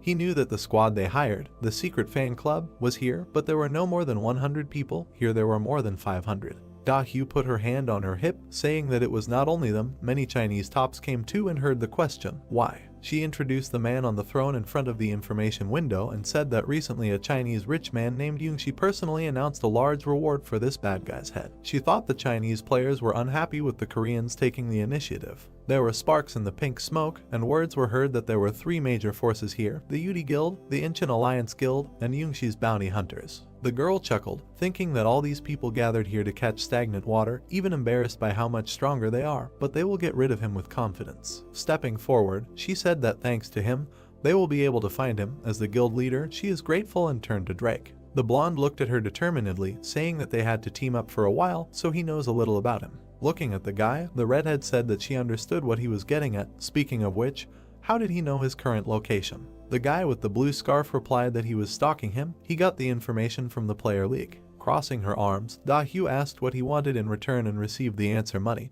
to which she asked if she planned to kill him and get a reward from both them and the Chinese. Shifting her gaze, Drake said that due to some circumstances, he could not receive a reward from the Chinese. He would transfer the entire amount from their guild, so let him pay him everything. The girl looked at the hero carefully. Imagining the guy with long hair, she thought that Drake was not in the official rankings, so she did not know his level. The guy dodged the claws. She thought that he was already famous in the underground gaming world. She imagined him with a determined look, thinking that as long as he did not oppose the Yudi Guild, this could work. The girl said that it was fine, as long as he definitely finished him off. Turning around, she said that they would see each other later, but the guy stopped her. Da-Hyu turned around. Smiling slightly, the blonde man asked, was she by any chance planning to kill him and be done with it? The next day, clouds were floating above the desert. The warriors with weapons gathered together. Clenching his fist, the guy shouted for him to come out already. The red-haired man chuckled, saying that they would incinerate him and cook themselves a roast. Da-Hyu held the scroll, thinking that she had spent a lot of money to get this scroll. A lightning strike, she could not let him die until she personally pierced him with her sword. A bright spark appeared in front. More and more. The girl pulled out the melody surrounded by lightning, shouted a death wish. Lightning came from the hands of the warriors. A green ball came from the man's palm. A bright glow went forward. There was a bright flash. The girl looked ahead tensely and thought, did it work? Clouds of dust rose up. Among them, the silhouette of a pile appeared. The amazed players looked at it, shouting, what is this? The girl looked at it in shock. There was a neat pile of shit. Then it disappeared. Dust rose up. Then a lying camel appeared. The man looked at it tensely, exclaiming, what is this? The blonde man in a huge mask exclaimed that he thought he saw a huge poop, and now there is a camel. Did they attack a camel? Frowning, Da-Hyu thought, it can't be, they got false information. She used an expensive scroll just for the sake of it. Suddenly, her eyes widened in surprise. She thought, what is this? An earthquake. The sand hills were really shaking. The cloaked brunette who appeared said with a laugh that they had asked for it. This was a gift from him. Let them enjoy the horror of their first encounter with a monster. A huge monster burst out of the sand. The guy stared ahead in shock, thinking, wasn't it daytime now? It had suddenly gotten dark. He and his comrade looked up in surprise. A huge worm appeared in front of the players. It opened its round, toothy mouth. The girl looked up tensely. With an expression of horror, she screamed, what is this? Sparks of energy flew forward. The worm attacked, scattering parts of the players' bodies. In the desert, there were stone cliffs the day before the raid on stagnant water. Dust rose near the cliffs. Iajin turned around and asked, did he get all the rewards? Drake, who was standing behind him, said that yes, the United Guilds actually wanted to stab each other in the back. They all put a price on the heads of the group leaders. The brunette chuckled and said that of course he expected that from them. In front of him was a whole list of kills with a reward for killing each of the guild leaders. The guy in the cloak looked at his comrade and asked if he had spread the information that he would be there at 2 o'clock, to which he heard the answer that yes, they believed it even easier than they thought.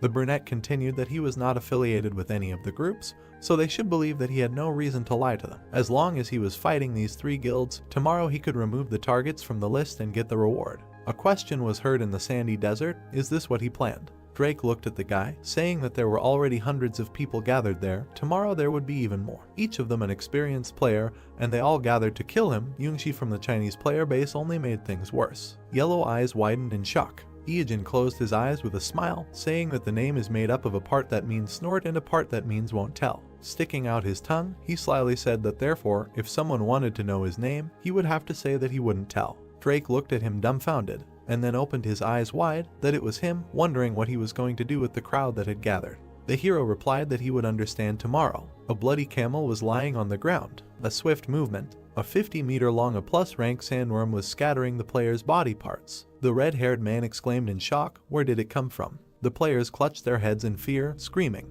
Chang frowned, ordering everyone to attack. In front of him was the round mouth of a monster. The people felt an earthquake, and they fell sharply into the abyss. A huge worm towered over the desert. A cry was heard that the monster was causing an earthquake. The blonde man and the huge mask cursed in confusion. The brown-haired man asked with tears on his face, how should they persuade the melee squads to lose their lives in such a way? Da-hyu, who was standing behind them, exclaimed at them not to panic. With a determined look, she shouted that it was an earth or mud type monster, which meant that the damage from ice increased 4 times, let the magicians use ice attacks at once. And flashes of bright lightning flew. The man hit the monster with an axe, a cry was heard to gather all the guild members. The crowd gathered around the monster, hearing that it was rank A+. Sparks appeared on the monster's body from the attacks. Swift movement. The girl stretched out her hand, ordering to defeat it. The guy added that after spreading the news about the monster, they received more advantages. He grinned slyly and said that when the people who started the battle would soon die, a new wave of the team would end up taking their place. The leader said with a grin that they still had a lot of shells. Lightning surrounded the worm. With a determined look, the girl shouted that just a little more. The gray-haired man addressed her, saying that she was slowly moving into a defensive position. Tiik grinned, saying that if they could support the attack, it would definitely not hold out. Rubbing his nose, he said that to be honest, after the mission was over, he had something to tell her. Da-hyu was surprised to see a spark flickering. There was fletching sticking out of the ground, she said. This arrow. Turning around in displeasure, she exclaimed, Drake. Gritting her teeth, the girl said that even if he couldn't kill stagnant water, why kill Tiik now? Now she would have to team up with someone else even if they were almost all dead weight. She saw the arrow hit the guy and exclaimed, about her brother. The girl turned around in shock. Behind the rock was the figure of a guy. Drake was holding a weapon. Looking at him in shock, the leader cursed, shouting that he was originally on stagnant water's side. A spark came out of the weapon. A swift movement. Iajin in a black cloak said that if even a newbie like him managed to defeat the sandworm, this kind of pinpoint approach works well. He imagined the lying pile, thinking that stagnant water did not realize that he had summoned Jormungandr to hide, thanks to its immunity to magic. Introducing the camel, he continued that for a monster, it had low physical resistance. Things would be a lot easier if they had an archer. Thinking that in the midst of the confusion, he attacked and awakened the sandworm. As those with bounties on their heads, they should have come for it, but now the crowd of newbies seemed to be delayed. Clouds floated across the sky. The monster's mouth was black and scorched. It scattered into ash. The monster fell on its side. The players watched in surprise as it fell next to them. The man in the helmet asked in fear, did it work? The blue-haired player exclaimed, was it defeated? The people raised their hands joyfully, shouting that they did it. They defeated an A+ rank monster, they won, but suddenly the answer was no. The ground beneath their feet shook again, and they exclaimed again. The armored men looked at each other, asking, is it still alive? A leg in a blue and red boot appeared. The hero said that they did not win. The guy in the cloak grinned. Surrounded by sparks, Iajin said with a smile that he won. The armored men asked with displeasure, what is he talking about? Standing in front of the hero, they exclaimed, does he want to take their loot? The brunette grinned, thinking that he could not do this if they did not help him complete the task. His eyes widened. He thought that he could not believe that he actually defeated the sandworm. In his past life, he was defeated for the first time 5 years after the release of the game. He thought with a smile that now only 6 months have passed since the launch, that's 10 times faster. The hero turned around when he heard his name being called. A figure with a sword was approaching him. Surrounded by lightning, Da-hyu shouted that he had lowered his defense. The girl hit the hero in the chest. Da-hyu opened her mouth, screaming that he had weakened his defense. She hit the guy with her sword, wishing stagnant water death. Smiling evilly, the girl said that his defense was poor. She was surprised, barely managing to finish, that he would not survive with such a thing. The sword surrounded by lightning touched the armor. She thought that his skin was covered with something black. Sparks flew, a calling sound was heard. Looking down, Iajin asked if she was not looking at someone's body too openly, so shameless. Red rays threw the girl back. Throwing her head back, she screamed. Looking up in shock, Da-hyu thought why she was taking damage. Could it be that this was a reflection of the damage? The black spikes glowed red, and then they began to dissolve. Looking down, the brunette exhaled. Information about the armor of the Heart of Immorality appeared. Looking at the black palm, Iajin said that it was a bit of a worry, but this relic was amazing. The trait of immorality reflects over 90% of the damage dealt to the attacker. The guy in the cloak heard someone excitedly exclaim that he was alive. Drake looked at him, asking if he hadn't been critically hit. How did he even survive? Iajin replied with a smile that it was nothing, you could say that he was fully armed. The edge of the cloak fluttered. The hero said that since all the guys who attacked the sandworm were killed. The wind fluttered the cloak. The hero continued that the pinpoint damage he dealt finished off the monster, making him the only player to defeat it. Standing next to the monster's body, the guy said that thanks to this, he received another amazing item. The information said that this was a sandworm skin of rank A+, can use the unique traits of foul play and tenacity. The boy imagined himself standing in front of a flaming ball and thought that the sandworm's passive skill known as Fortitude would activate if the user of the shroud had full HP before taking damage, and would always leave 1 HP if the user took damage exceeding 10,000 HP. In other words, even if a meteorite destroyed the entire planet, he would survive with 1 HP left. Iogen drank the red potion, saying that with 3 items like this, he wouldn't even need any more regeneration potions. The empty container flew away. The brunette clenched his fist in joy, mentally rejoicing that he got 2 of the top 3 items he was aiming for. He twirled around happily, telling Drake that he was in good shape, let him watch carefully. "Isn't this cool?" He replied that all he saw was a pervert in a black leather suit and cloak. The guy crossed his arms and said that he would definitely not be boring, so he would continue to follow him. Iogen smiled. The guy introduced Ah Hugh and asked if he had noticed that she was very skilled. She was able to dodge all of his arrows, escaped, and even tried to deliver the finishing blow. Iogen turned around when he heard a demand from behind him to stay put. The figures standing behind the monster's body were indignant that this was their sandworm, first dressed as a pervert, and now wanted to carry off their prey.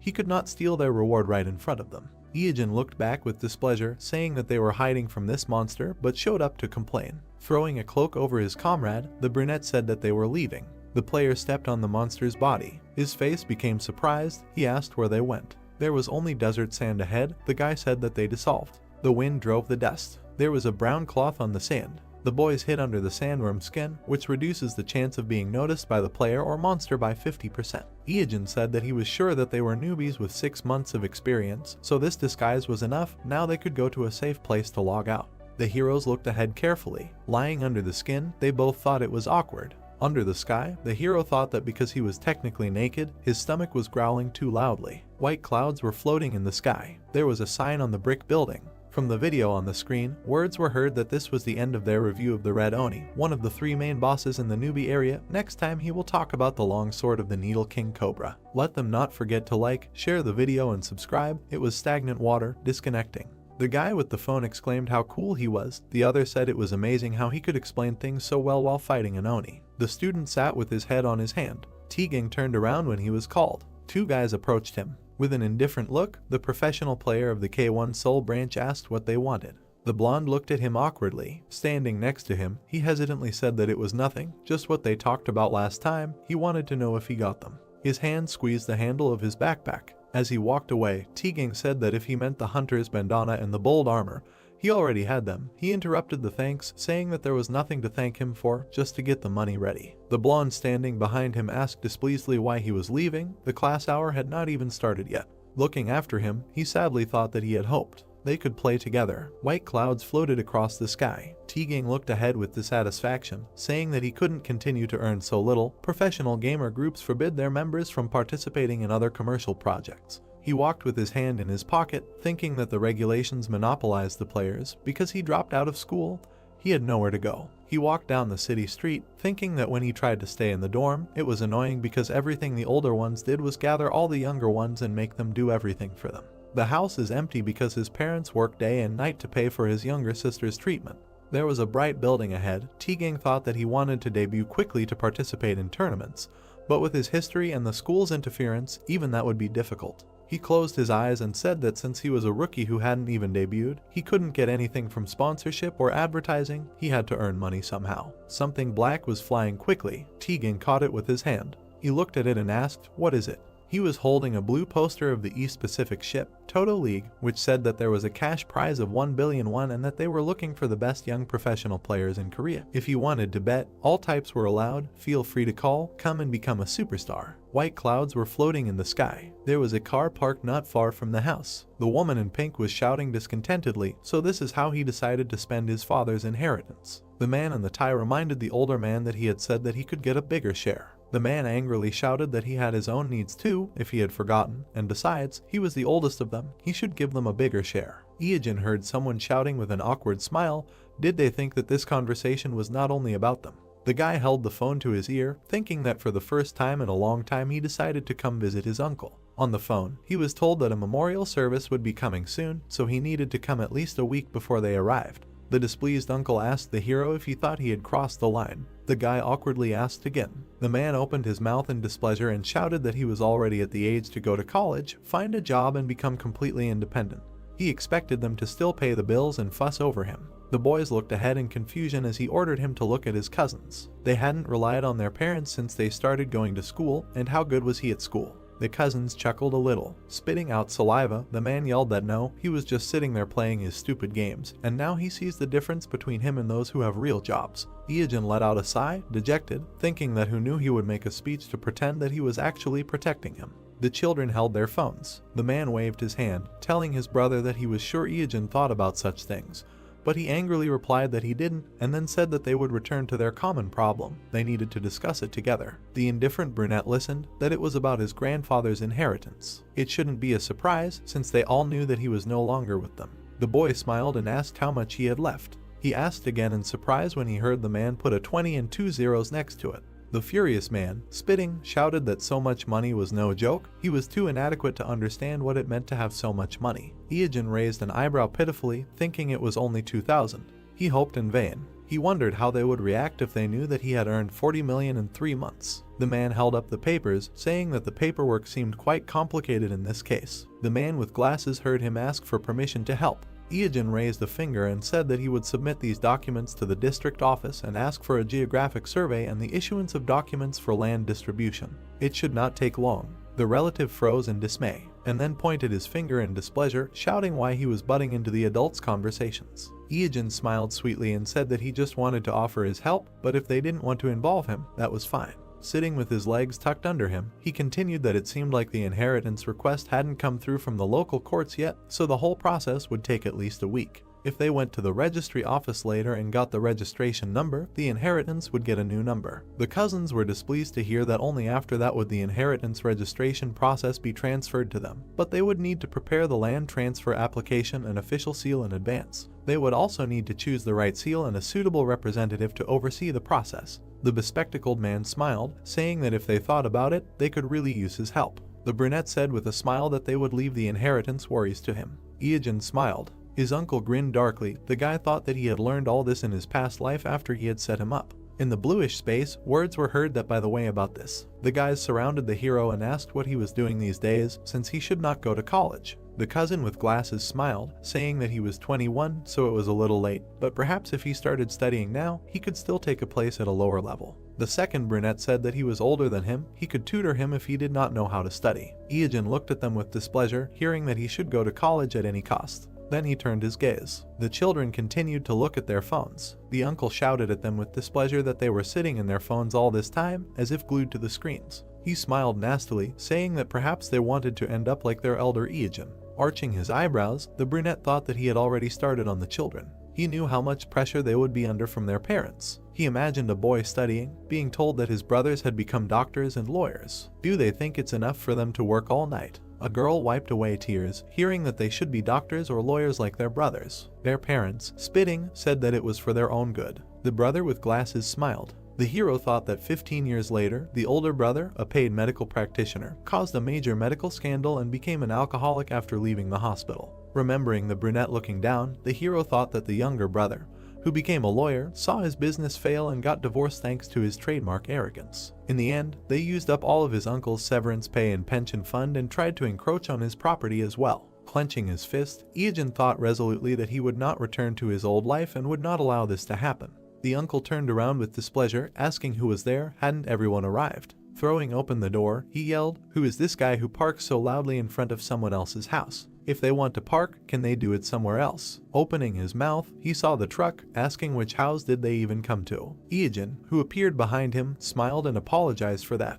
With a sweet smile, he said that in fact, it was to him. A shout was heard to the dear customer that his order had arrived. The headlights of a car appeared. In the cabin of the truck was a luxury car. The cousins' mouths opened in shock, exclaiming that it was a Morse Crocodile L3021. The children stared ahead in admiration, saying how cool it was. Iyajin signed for the delivery man, saying that this was an inimitable service. The delivery man said that delivery was a service that was included in the order. The door of the blue car opened. Holding his jacket in his hand, the boy said that they had discussed the main things about the inheritance, so if there were any other problems, they should contact him. He had important things to do, so he left. His relatives watched him get into the car with their mouths open. The uncle looked extremely surprised. The sky was clear. Opening his mouth in displeasure, he shouted that they were looking at their phones again. How many times had he told them to study? Frowning, he continued, unless they wanted to become like Iijin. Then his eyes widened in shock. Holding the phone, the boy said that they wanted to be cool like him. A video was open on the phone screen, and words about likes, subscriptions, and that stagnant water was with them could be heard. Rapid movement. The car moved forward quickly. The boy said that it was really a waste of time. He tried to give them a chance. With a smile, sitting behind the wheel, he continued that in any case, the moment had come, the big event that everyone had been waiting for. On the seat was a crumpled poster. In South Atlantic, the Amazon, a red beam was rising from the device. Words were heard that the Asian Toto League was finally starting. The man spread his arms, saying that he thanked everyone for joining them today, whose decisive victory would bring the player a huge prize of 1 billion won. The girls had masks with ears on their faces. Words were heard that today's match had already begun. This was the first duel in honor of the opening of the event. A long-haired man in armor stood in a confident pose. Words were heard that their first player was a private league participant with impressive skills and past experience defeating opponents in this tournament, number 48 PK Joe. The man smiled widely. The guy was warming up his hand. Words were heard that on the other side was a newcomer to the event, number 9 Machios. The guy looked forward with determination. The words were heard that this was the first duel in honor of the opening of the event. The brunette grinned predatory.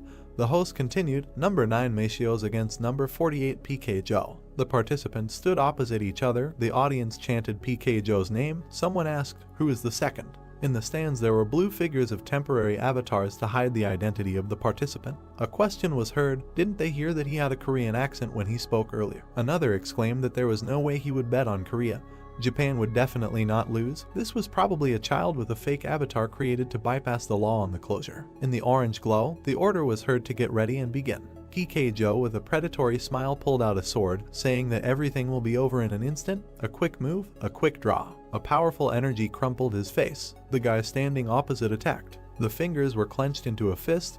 The man thought he couldn't even react. T-Gang looked forward resolutely. The brunette frowned, saying that he was an impudent child. A bright flash came from the attack. The brown-haired man hit him in the side. A glow appeared next to PK Joe's face. The blow threw his head back. The screen showed the intro that number 9 Machios had won. A scream was heard that it was incredible. Against all expectations, the fan favorite PK Joe had been defeated. Number 9 Machios had won. The guy was standing next to his prostrate opponent. The spectators in the stands were discussing where he came from. Someone was betting on him. The chances that he would lose were 8-1. The brown-haired man frowned, thinking that this was to be expected. In tournaments like this you have to hide your identity. So the standard attack patterns of fake avatars are used. A bunch of nameless ones who awkwardly adapt to unfamiliar equipment. No problem, the victory will be his. A red beam emanated from the device. The host said that it was unpleasant to lose money, but they should not be so sad. Now he had better try to win the next fight. Who will be next? The guy smiled, thinking that out of a total of 50 participants,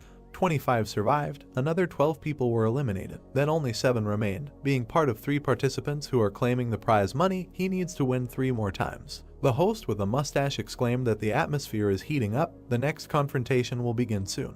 The bet number 9 Machios appeared on the screen against number 21 Stagnant Water in Korean writing. The guy's eyes widened. He said not to tell him that this guy is also here. A man in a black cloak appeared. There was a black mask on his face. He heard the words, stagnant water, is it really him?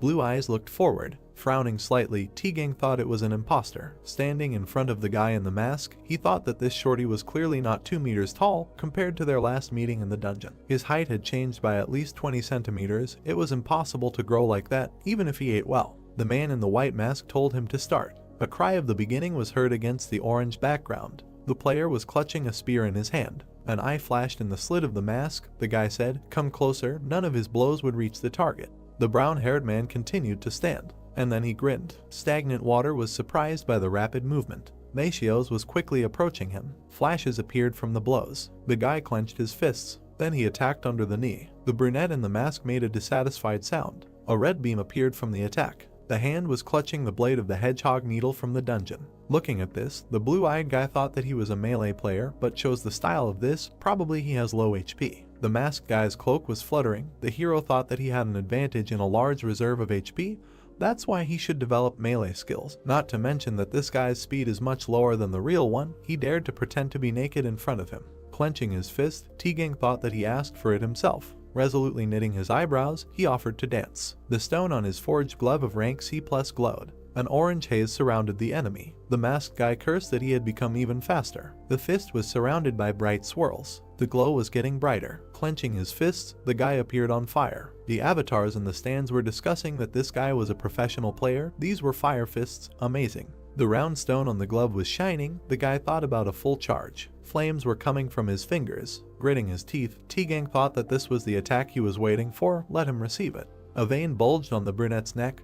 People were discussing that stagnant water was so weak, he came here for 2 rounds. The brown-haired man's eyes became amazed. He remembered scenes from the past, a dark figure, a guy in a cloak, flying debris, the brunette's rapid attacks, flying bright sparks, the way he frowned forward, and how Iajin showed him 2 fingers and cursed in his mind. Flashes appeared in the fire. The man in the cloak slid back. Clenching his fist, T-Gang thought that the one who could beat him in a one-on-one duel, which he thought was impossible, the one who could complete dungeon raids on his own and succeed where professional players failed. He looked forward resolutely, thinking that he was missing even a part of his aura, and demanded to reveal his real face. The face of a dissatisfied man appeared. The spectators asked, "How is this possible?" The avatars in the stands were discussing the Lord of Western Chukos. He is a professional player who ranks 3rd in China, 6th in Asia Coast. The man chuckled, and then cursed. There was a white pattern on the round shield. He said that he was tired of hiding his style. Sparks flew from the tip. The man continued that in a situation like this, it would be pointless to give up on victory, right? He would get the prize money, but the bettors would cut him out. T-Gang looked forward resolutely. The man in the golden armor told him to come here now. This time it would be different. T-Gang clenched his fist. A bright flash appeared near the armor. Kos only chuckled. Smiling, he asked, decided to tickle him. Didn't he tell him that this time it was serious? Sparks flew. The attack left a bright trace. Covering himself with his hand, the brown-haired man thought that he was too strong. If he really hit, then the end is near. Looking ahead sullenly, he thought that, in addition, despite his size, he was too fast. First he should create distance. The guy took a step back. Kos smiled wider and said that he was scared. Let him come closer. He does not bite. As if raising his sword, he exclaimed that he would show him the power of the Great China. Bright rays crashed. The guy froze, thinking that this was a long-range attack. He frowned at the flash. He jumped aside from the rising beams. The hero gritted his teeth, and was surprised when the man appeared behind him. T-Gang shifted his gaze. Kos hit him from top to bottom. Dust rose from the beam. Sparks flew in all directions. The brown-haired man held the sword with his hands. With a wide smile, the brunette said that it looked like his HP was already running out. What would he do next? The armor on his hands cracked. A demand was heard to answer what he would do next. The hero gritted his teeth. He closed his eyes and said stop. He gives up. The screen showed the inscription that number 21-1. Words were heard in the blue glow. Who could have thought that the ruler of the West Coast himself would be here? They saw the expression on the guy from Korea's face when he gave up. But we need to go back to the question, what is a professional player with a 6-figure salary doing here? The man in armor said that this Korean does not have an ounce of courage. The avatars in the stands heard that the next opponent would be the contestant number 3. Who is it? He hadn't seen him before, and besides, he barely got out of the nameless group. Then he should definitely bet on number 21. There was no one in this league who could defeat Kos. The guy walked away. As he walked forward, he thought that this was a waste of time. The Lord of the West Coast was impressive. The hero remembered the flashy attack and thought that close combat using an overwhelming amount of physical attacks and net speed. He remembered how the man raised his sword and thought that even his attempt to pretend to be stagnant water was only successful because he was confident in his fighting style, using an evasion that was completely opposite to his own. I wonder who would win if he faced the real stagnant water. Closing his eyes, T-Gang thought that he couldn't earn a penny this time. It was a shame. He thought he should take this as a learning experience. The guy opened his eyes when he heard someone greet him. There was a powerful armor on his arm. A man in red armor stood in front. There was a red mask on his face. Frowning, T-Gang thought, who is this? Does he know him? As he passed by, the man said that he was curious about something. The guy turned around, looking at him, and heard what was said before. Stopping behind, the player continued that it would have been the end for him if he had hit him in the stomach. But why did he continue to attack him in the chin? Why did he make such a mistake at such an important time? The brown-haired man's eyes widened in surprise. He thought about this guy. How is he? Thoughts flashed through his mind that perhaps stagnant water is not that strong. The guy clenched his teeth in displeasure. Then he turned around and said that he didn't know what he was talking about and why did he care about his fight. He opened his eyes when he was asked to let him say one thing. The armored hand rose and the man said that in the next round of betting, The guy looked surprised when he was asked to bet all in on him. The man walked forward and showed 2 fingers. The guy remembered Iijin showing the same gesture. His eyes became amazed. Turning to the man in armor, he exclaimed that he was stagnant water. The screen also showed the images of the participants and heard words saying that the next fight was now participant number 21 Goinmul against number 3 Madingwang. Toast scratched his ear and said that the Koreans have no courage. Did he agree? The masked player was silent. The man opened his eyes slightly. He made an inviting gesture and said that he was so confident. Let him start. The man in red knelt down on one knee. The weapon on his hand touched the ground. Bright rays flew from it. The brunette clenched his teeth, thinking that the arena was shaking. His knees were shaking. He exclaimed that he could not stand. The enemy approached him. The eyes of the slit of the mask were burning, and words were heard that he had begun. He grabbed the man's face with his hand. On the screen was a video splash screen. Words were heard asking to like, subscribe, and not forget to like other videos. On the screen were preview images. The hero thought that all his broadcasts were becoming popular, each of them gaining more than 1 million views immediately after publication, and this despite the fact that you have to pay to watch them. Iijin ran forward, thinking that the sponsorship and advertising revenue he received was impressive enough. Running forward, the hero thought that, however, such income would not be enough for his plans for the future. He had a long way to go. Rapid movement. The guy thought that there must be a better and more profitable way than just streaming dungeon raids. Suddenly, a piece of paper flew into his face. He took it off and saw a blue poster. A red beam was rising up. Iijin thought that this was a private and illegal tournament for players. The Toto League. He still remembers all the pro players from the ratings, so he knows with almost 100% certainty who will win and who will not. In short, victory is in his pocket. In red armor and a helmet, he sat among the avatars. There was a wide smile on his face.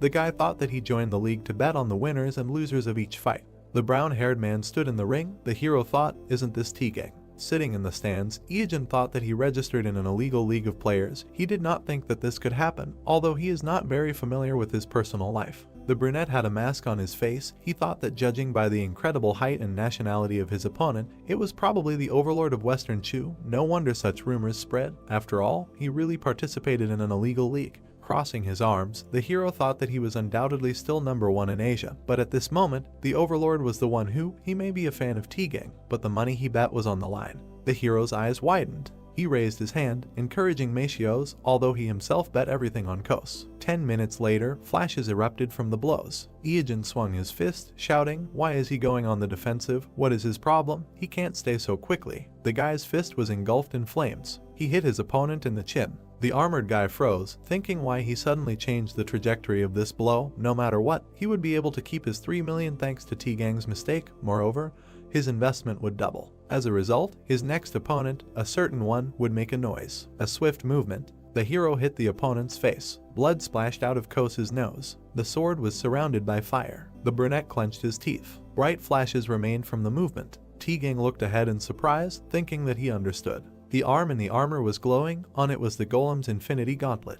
Looking ahead carefully, the brown-haired man thought that they had great attack power, but after a successful attack, the recoil causes the player to be paralyzed for half a second. That's why he wanted to cope with powerful attacks from a distance. It turns out that the best tactic against the guy is. The guy attacked the enemy in the cheek. Clenching his fist, the red player voiced his thought, close combat. In close combat, half a second is an eternity. A bright blow crushed the cheek of Kos, who said about long-range attacks, he needs to close the distance. A flash appeared between them. Iijin in a red mask said that it was a pity, but he would not let this happen. On his hand was a weapon in the form of antlion claws. He said that he would not escape from him. Many lightnings flew around. Kos gritted his teeth, saying, another earthquake, how can he still do this? He fell to the floor. His hand touched the ground. His fingers touched white crumbs. He thought that the earth was turning into sand. Bright flashes of special claw skill. Whirlwind flew around the hero. Imagining the silhouette of a warrior, he thought of Dongwang. When he thought of who to pretend to be in this league, a specific person appeared in his mind. Indeed, he was the symbol of the macho of the game. While imagining the men standing back to back, he thought that along with T-Gang, he was one of the top players in the Korean rankings, but unlike Tuzan, he could not earn recognition. Iijin imagined the armor, thinking that just a year after his debut, he was quickly forgotten in the gaming industry when it turned out that he was involved in a match-fixing scandal. While imagining the armor details, he thought that because of him, the professional league almost went through a terrible crisis. It took a year and a half before he was allowed to participate again. He already knew what skills Dongwang used for his debut. He thought that his actions hurt both the leagues and the fans. Iijin smiled, saying that he was using them now. He was surrounded by bright lightning. Kos gritted his teeth, saying that this was not just an earthquake, his body was being pulled into the center. The tip of the sword was lowered. He thought that if he screwed up when attacking, he would not miss this chance. The guy in the mask stood. The eye in the slit glowed white. The man looked extremely scared. A bright ball appeared near the sword. The brunette swung it, leaving a bright trace. Kos opened his mouth in shock when Iajin approached, reminding him that he said he would not escape from him. A fist crashed into his face, along with bright beams. Many beams crashed into the body of the man who said that it was impossible. Clenching his fist, the player asked what was wrong. He said something. Maybe it was because of his large build, but he was holding up well. Iajin clenched his fist surrounded by beams. Kos lay in the rubble of broken armor. The player in red armor stood confidently. Words were heard. What just happened? He did not even think that it was possible to fight in such a way. Impressive. The avatars in the stands rejoiced. Words were heard that this force is stunning. Dongwing broke into the ratings. The guy looked ahead, saying that so much time had passed. No, something else was more important. The hero in red armor stood sideways. His fingers were clenched into a fist. The brown-haired man smiled, saying that it was amazing. The hero clenched the blade and looked ahead in shock. The guy gritted his teeth and thought that this was crazy. Two red eyes flashed in front of him, and he tried to understand what it was. The brunette frowned and sweated, turning his head. Iajin swung his weapon and shouted. The pink-haired girl looked up in confusion, not understanding how everything came to this. Blood splattered on the wall. A week earlier, a cafe in the Gangnam district. The girl closed her eyes and took a breath. The youngest producer of the LGB program from Beginnings to the Crown, Hong Yong HWA, sat and worried that she had come too early. She opened the front camera and checked if her makeup and hair were in order. The girl blushed and muttered with a smile that she never thought stagnant water would respond to her, and the meeting itself was not long ago when a response to an email sent without much hope came. Yong HWA sat at her laptop and looked at the person she had stumbled upon while searching for a guest for her show. The screen flashed clips of Stagnant Water's streams, a man who had topped the charts of all streaming platforms, and whose incredible control over his own skills had earned him international fame. She opened the page with the videos and noted that famous brands were already trying to launch ads on his channel, and before anyone knew it, he had already become a celebrity. The pink-haired girl sat back and wondered if such a person would respond to her email. She typed out a message, deciding that she should give it a try. She quickly received a response agreeing to participate. Yong HWA enthusiastically picked up the laptop and blushed. The girl smiled awkwardly and muttered that she was sure he would ignore her, because it was hard to believe that a star of such stature would agree to take part in a new show on a small TV and radio station, especially considering that From Beginnings to the Crown didn't have such high ratings, so everyone there was excited. A little earlier, her colleagues had been fussing and trying to tidy up the girl, choosing her clothes and doing her hair. Yong HWA put the straw in her mouth and noted that she was so nervous that she didn't know if she would be able to speak at all, and it would be better not to blurt out too much or with a strange pronunciation. She flinched when she heard the sound. The man adjusted his cap. A guy in a mask and dark glasses walked inside. The girl turned around and thought that it must be Stagnant Water. She jumped up and waved at him, and he was surprised to think why she was talking with a straw in her mouth. He put his glasses on the table, and at that moment the girl said that she was glad to meet him. The interlocutors looked at each other, and the young man said that there was no need to stare like that. Yong HWA flinched and smiled awkwardly. The girl scratched the back of her head and muttered that she was uncomfortable seeing him in clothes, because he was always naked, and the brunette reminded them that they were in reality now, not in a game. The hero narrowed his eyes and wondered if she had arrived 2 hours earlier or if he had messed something up and misunderstood her letter. The pink-haired girl looked at the interlocutor with confusion, and Iajin mentally greeted the girl from the LGB poster, remembering that From Beginnings to the Crown was a program that would turn their small TV and radio station into the #1 gaming broadcasting service in Korea. He pictured the office building and noted that it was a station that had perfected the art of VR broadcasting since its launch, something the guy was attached to. The hero looked at the interlocutor and said that he had already thought about the content for the broadcasts, but thought it would be difficult to broadcast it in HD quality with his current equipment, so he wanted to get help from experts. The girl nodded when the brunette added that it was a project that he wanted to show his viewers in a good quality video. The guy presented the document on the table and remembered that unfortunately, in 5 years, LGB would face management difficulties and would be forced to merge with Chinese investors, after which From Beginnings to the Crown would grow in popularity, but without being able to capitalize on its potential, the company would disband. Yong HWA looked at the man with a smile and said that their CEO was a big fan of his and he wanted to meet him, but the guy retorted that the boss would have come by then, to which the girl said that she was not exaggerating.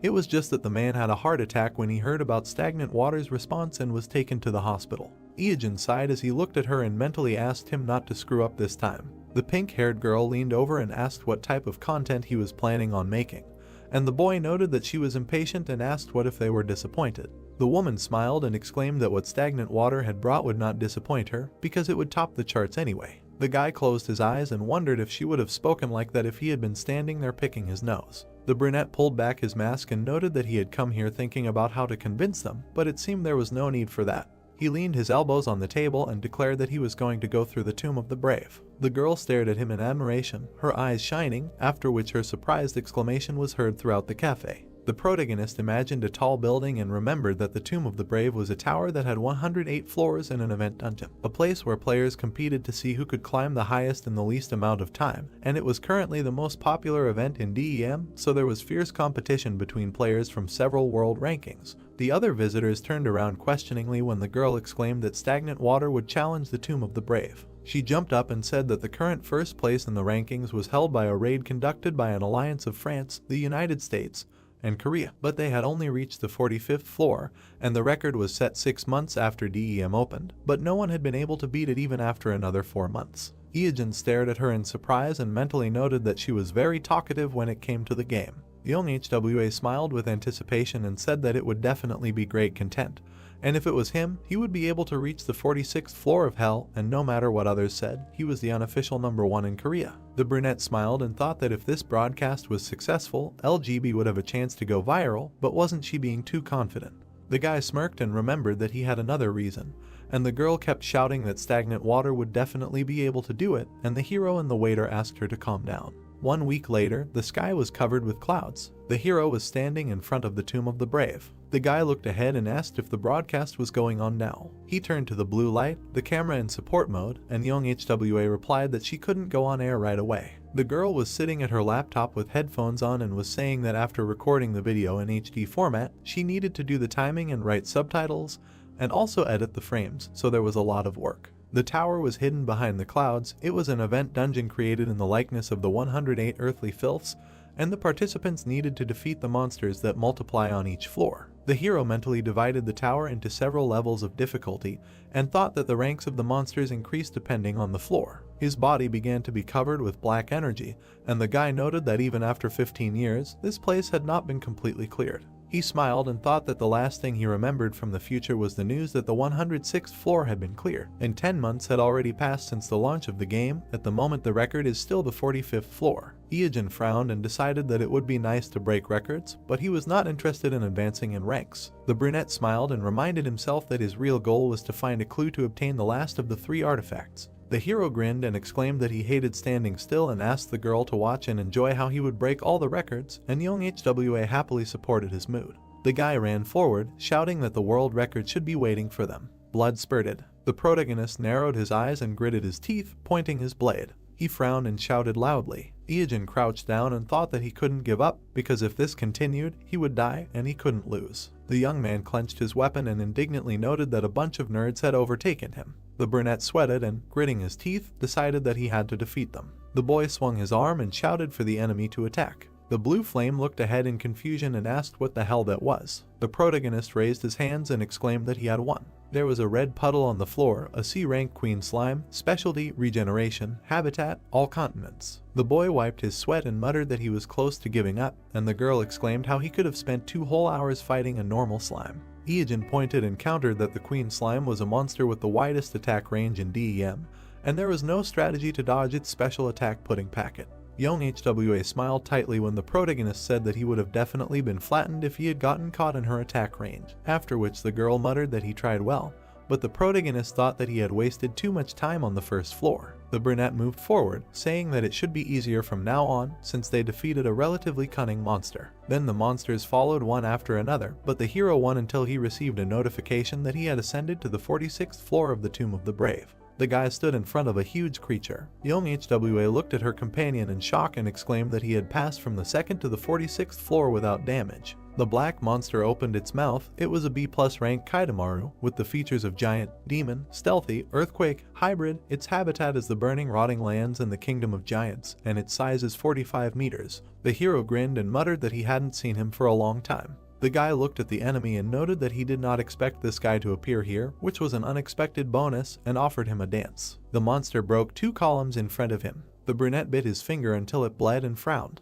The young man waved his hand, brushing away the blood, because one of the basilisk's features is poison, and it poisons the blood of the one you aim at. The monster stepped right on the drops of blood on the floor. Kaitamaru roared and flinched, feeling pain. Iojin grinned and exclaimed that this is the basilisk's poison, which is 2 ranks higher than his. The enemy stepped hard on the ground. The monster spread its paws and released powerful energy. The protagonist crouched to the ground, and his cloak fluttered. The brunette grinned and noted that his physical strength was incredible, but his attacks were too easy to predict, so the outcome of this battle was determined. The guy looked warily to the side and remembered that one of Kaitamaru's features was stealth. The monster was sitting on the ceiling, and the boy thought that their habit of hanging upside down like bats did not seem like a natural distinguishing feature given their size, which is why other players were getting too close and letting him strike first. The brunette frowned and tensed up. He bared his teeth and thought that they could not hide their distinctive smell. The monster suddenly jumped out and struck. The monster opened its mouth, sparks appeared around it. The creature screamed and attacked with a fireball. The hero raised his hand with the spirit sealed in a ring, which has plus 300 magic power and can summon Jormungandr,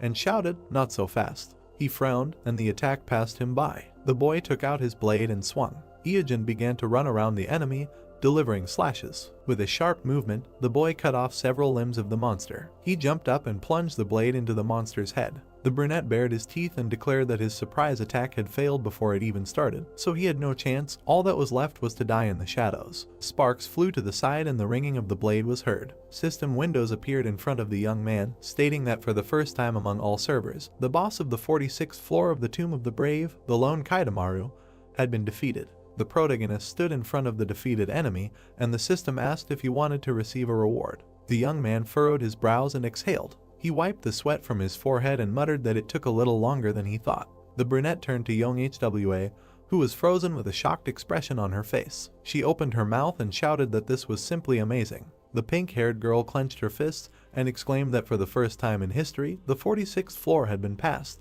The girl burst into tears and said with a smile that the guy even passed the previous, 45th floor, which is called the Hell Floor, and the test that even the top players of France, the USA, and Korea could not pass was passed by stagnant water, and she could not believe that history was being made before her eyes. The guy turned around with a grin and noted that this was only the 46th floor out of 108, but the girl objected that this was a new record. The hero looked down, noticing the item. He frowned and his eyes widened. A blade of Kaitamaru essence, rank B+, material, fusion, was floating in the air. The young man smiled, and the girl noted that this item did not look like a good drop, but the interlocutor replied that it was not so bad. He showed a boot and said that the essence item could replace any fusion material. Young HWA looked in surprise as the guy poured liquid onto the boot.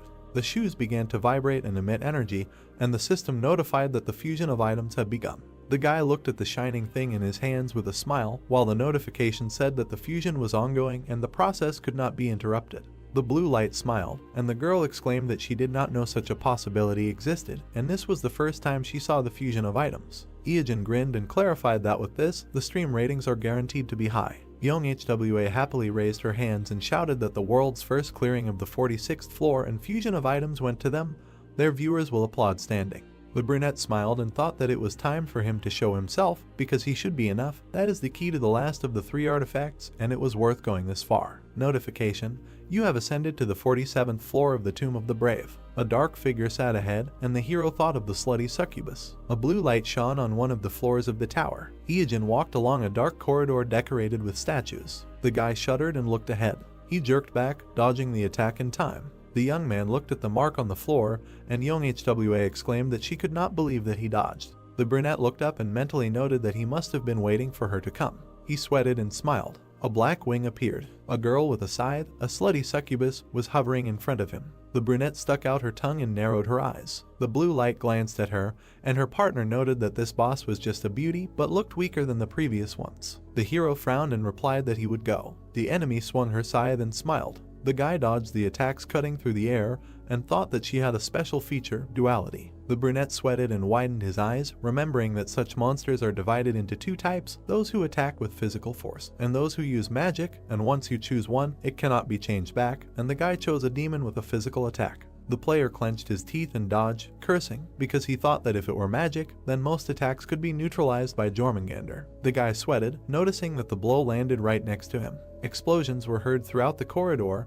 and the young man noted that this was not bad. The columns and ceiling were covered in cuts. Iogen frowned and noted that the speed was high, and it was difficult to avoid due to shock waves, but the longer you delay, the worse. The brunette grinned, and the guy thought that there was one dangerous way, but either all or nothing. He turned around and clenched his fists, realizing that even if everything went smoothly, he didn't know if he would win. The succubus furrowed her brows and looked at her opponent questioningly. The guy used the skin of a sandworm, and a bright light began to emanate from him. The brunette frowned and clenched his teeth from the tension. A black paw, depravity, appeared from the hero's body. The succubus quickly appeared next to the young man, and he flinched. She struck with a quick movement. The hero jumped back and exhaled. Iogen crouched to the ground, and young HWA said that she didn't know what he did, but it seemed that the attack did not work.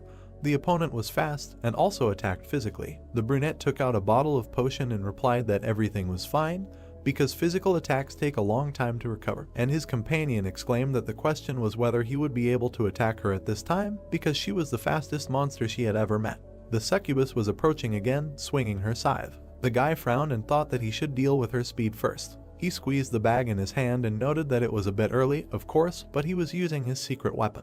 The hero clenched his teeth and poured the contents into the air. The succubus frowned, looking at him. The contents flew to the enemy. The brunette looked in surprise at the pink liquid on her body, and it was slime essence of level D, which allowed her to block the enemy's main forces. The blue light widened his eyes, and the producer asked if the guy really wanted a warning from the Korean Communications Commission. She flew up to the hero and exclaimed how he could do something like that, to which the guy replied with displeasure that the enemy was too fast. The succubus frowned darkly, while the interlocutors discussed the fact that young HWA was a pervert, since she saw something more in this than a sticky substance. The opponent frowned and widened her eyes. The hero turned around, noticing the approaching attack. He gritted his teeth and dodged. An explosion sounded near them at the sight of the blow. The guy jumped back, and young HWA noted that her attack power only increased, and the hero assumed that it was due to one of her features, increased sexual desire, which increases strength when getting into an abnormal situation, and the interlocutor noted that the enemy was simply angry because some suspicious liquid was poured on him.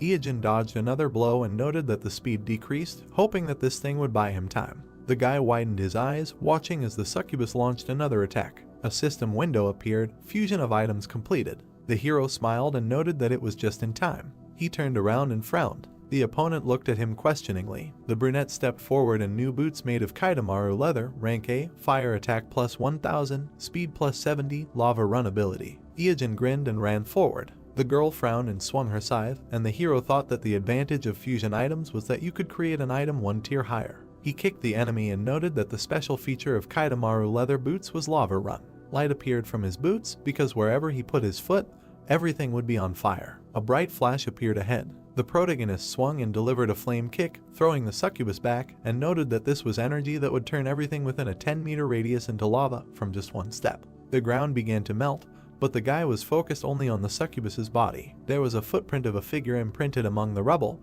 and the hero remembered that this was used during the golden years of King Madon, with earthquakes and floods. The boy looked at the shoes in shock and muttered that it was quite impressive, so he should be careful not to adopt King Madon's style. The young HWA jumped up with her fists clenched and exclaimed that they caught it, and the audience would be shocked too. The hero smiled awkwardly as the girl shouted that for the first time, the 47th floor was cleared and a B+ rank monster that could not be caught one-on-one was defeated. A B+ rank sword was floating in the air. The brunette smirked when the producer noted that the weapon would attract a lot of attention if it was put up for auction, and now she was facing the very first player climbing to the 48th floor of the Tomb of the Brave. The young man scratched the back of his head and smiled when the interlocutor asked how he felt and how high he planned to climb. Iogen put his hand on his belt and said that he was going.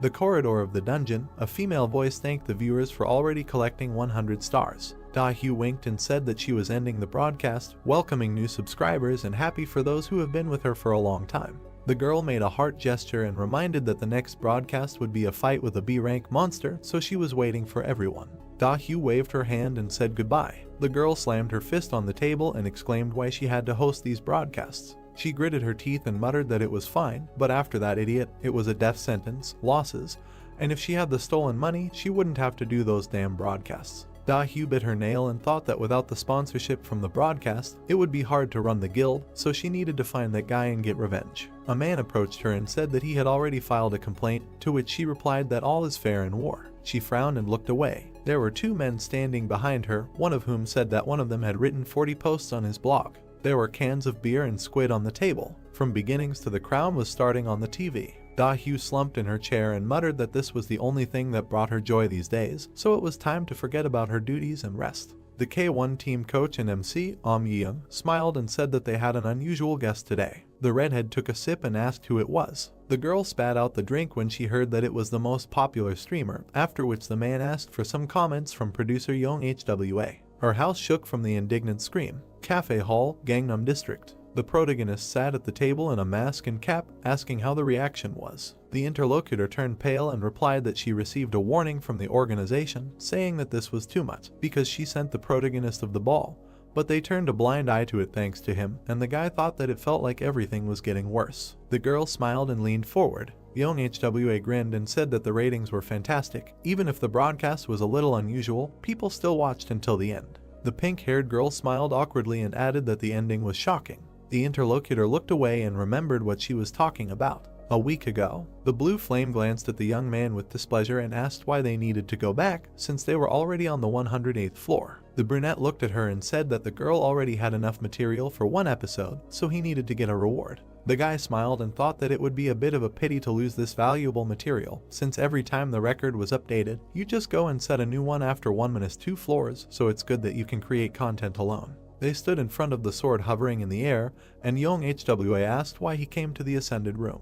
The blade was glowing, and the girl remembered that it was the sword he received after the B-rank battle. The flame smiled, and the producer guessed that the guy wanted to strengthen it, and then the price for it would be simply cosmic. The hero grinned and muttered that this was, of course, true. He threw the crystal into the compartment. They watched the light coming from the weapon, after which a notification appeared stating that the enhancement was successful, and a +1 sword was created. There was another flash in the air, and a new notification, the enhancement was successful, a +2 sword was created, and then a +3 sword. The blade sparkled, radiating energy, and Young HWA enthusiastically noted that this was already the 3rd level. The blue light turned to the young man and asked if the stats had become even cooler. She froze when she heard that the enhancement was successful, and a +4 sword was created, and then a +5 sword. When the system notified about the 6th level, the producer silently widened her eyes. Young HWA flew to the hero after the sword reached the 7th level and asked if that was not enough. The brunette silently threw another crystal into the compartment.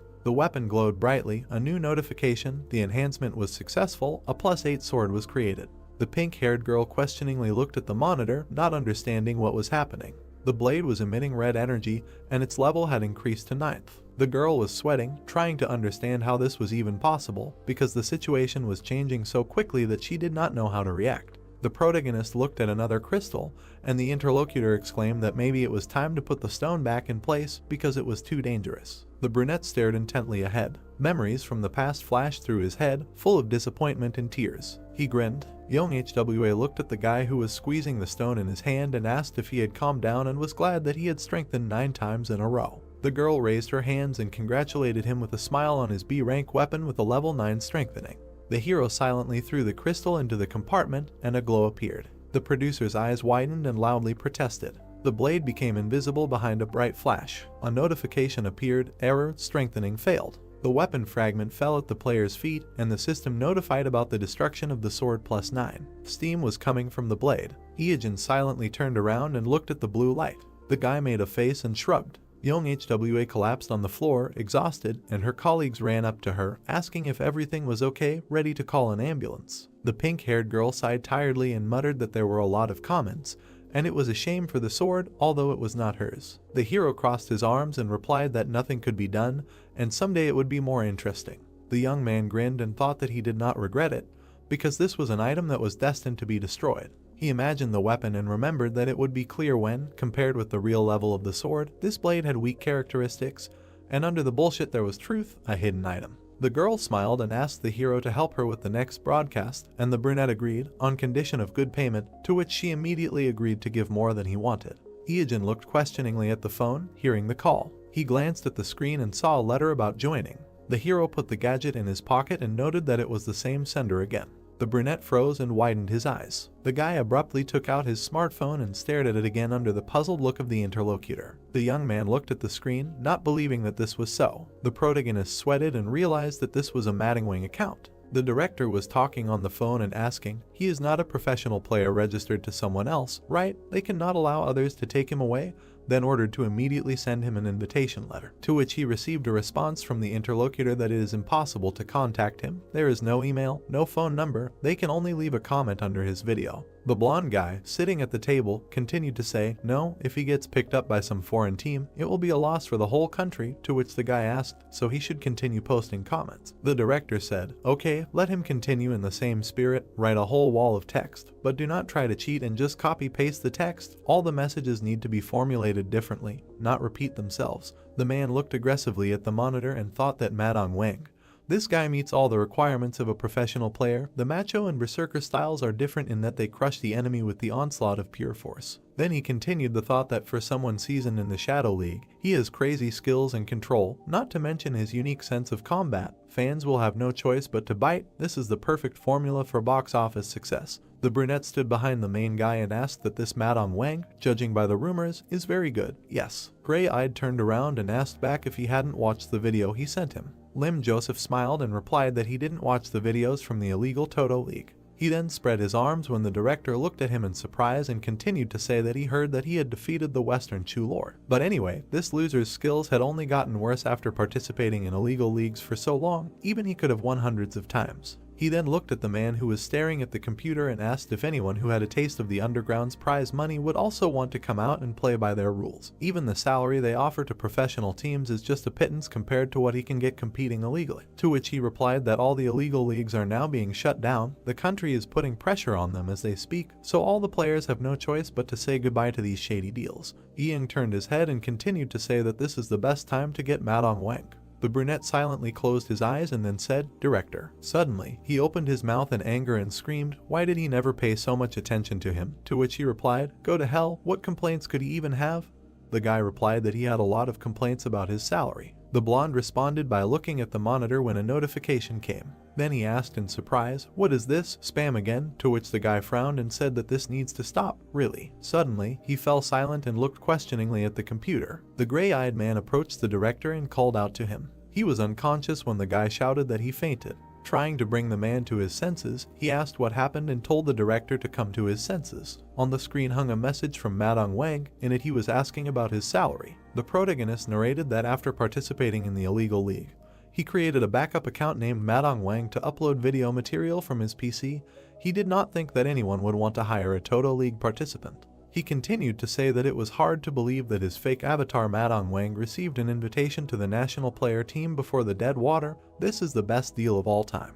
There were sounds coming from the bathroom. Someone turned off the water. The protagonist noted while wiping his mouth that although he received a lot of these letters after the raid on the Nameless Queen, he then held his head and said that at that time, he refused them because the rules were too strict and the salary was close to zero, but now is a good time to force the government to sponsor esports more actively. The brunette frowned, smiled sarcastically and said that debuting as a C was a turn of events he never expected, then asked how he should start. The sun was shining brightly on the Seoul National branch of K1. The director raised his hand and shouted loudly to welcome their guests. The man in black stood behind him, saying that he was glad to see them all. He had a mask on his face when he introduced himself as Madamwang. The three guys looked at him and thought in turn that with this mask, he was using a voice meter. Why the hell did he choose such a style? The brunette looked at him seriously and said that they were glad to meet him, and then asked, "But why in this mask?" The protagonist answered indifferently, "Because of the burned scars." Then Joseph came closer to the guy and asked, and why the hell he was late for more than 2 hours, wasn't the meeting at 5:30? When the director intervened in their conversation, put out his hand and said that it was just because of the rain and traffic, this gentleman is not to blame. The brunette got angry and yelled at the blonde why he was using formal language if he was going to be part of their team, to which he replied that he hadn't signed the contract yet. Then asked what that idiot was whining about, to which he replied that it was because thanks to that idiot, he missed training. Looking at the men's quarrel, the protagonist thought, how nostalgic. He remembers that these two would bicker even in public. Under his mask, he hid a smile as he continued the thought that there was such chemistry between them. It was nice to see it up close. He was getting sentimental. Then he clenched his fist and thought that now he needed to maintain his arrogant image. He didn't want to fail, he needed to put pressure on them.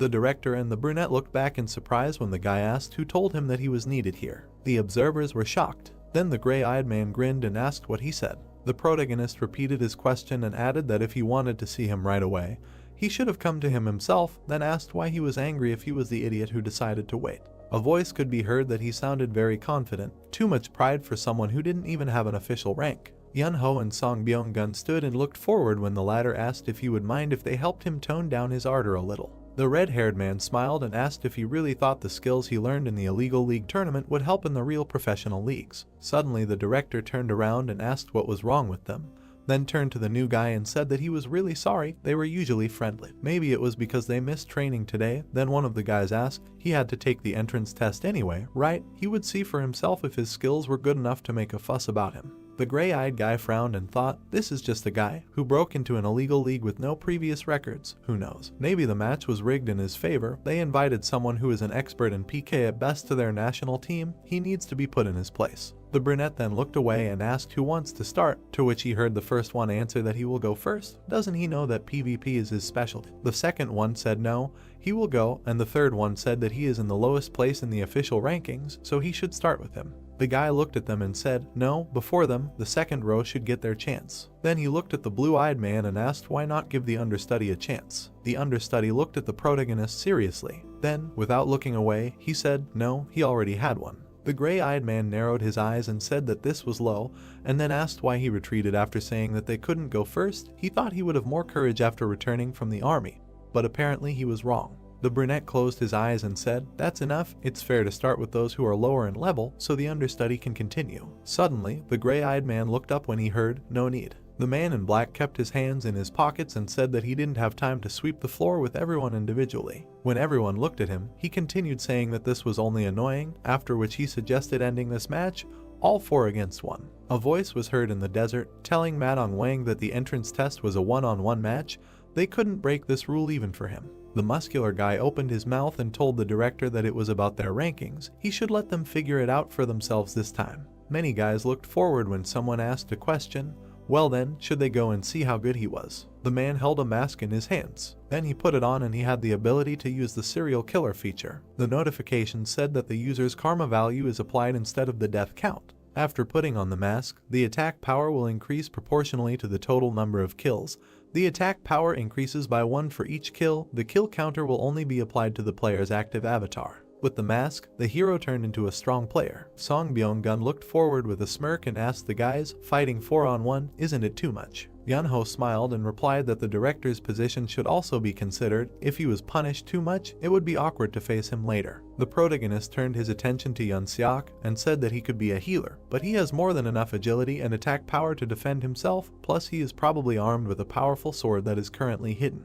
He then talked about Joseph, who can both attack and defend with 2 shields at the same time, thanks to his absurdly high HP, the title of Poker Face, and the famous bullish charge. He received the additional nickname of Overlord. The protagonist in the player's body looked forward and said that this lineup is definitely dazzling. What can a noob who does not even have a rank do against number 1, 5, 7, and 9 at once, not to mention he is alone? The guy then smiled and asked if this is what they think, right. People were watching the game from the observation room. The director gritted his teeth and said that these guys, how much he wanted to team up against him. The brunette looked at Tegang and asked him why he refused to fight. With his skills, he should definitely try, it was a good opportunity. The guy opened his mouth and answered because he didn't want to which the brunette said that this was enough reason. The protagonist was a very large-scale player. A voice was heard that he would go first when the guy called Yun-seok. The blue-eyed man smiled and said that his teammate's status was higher, he was the youngest, so he would take care of it.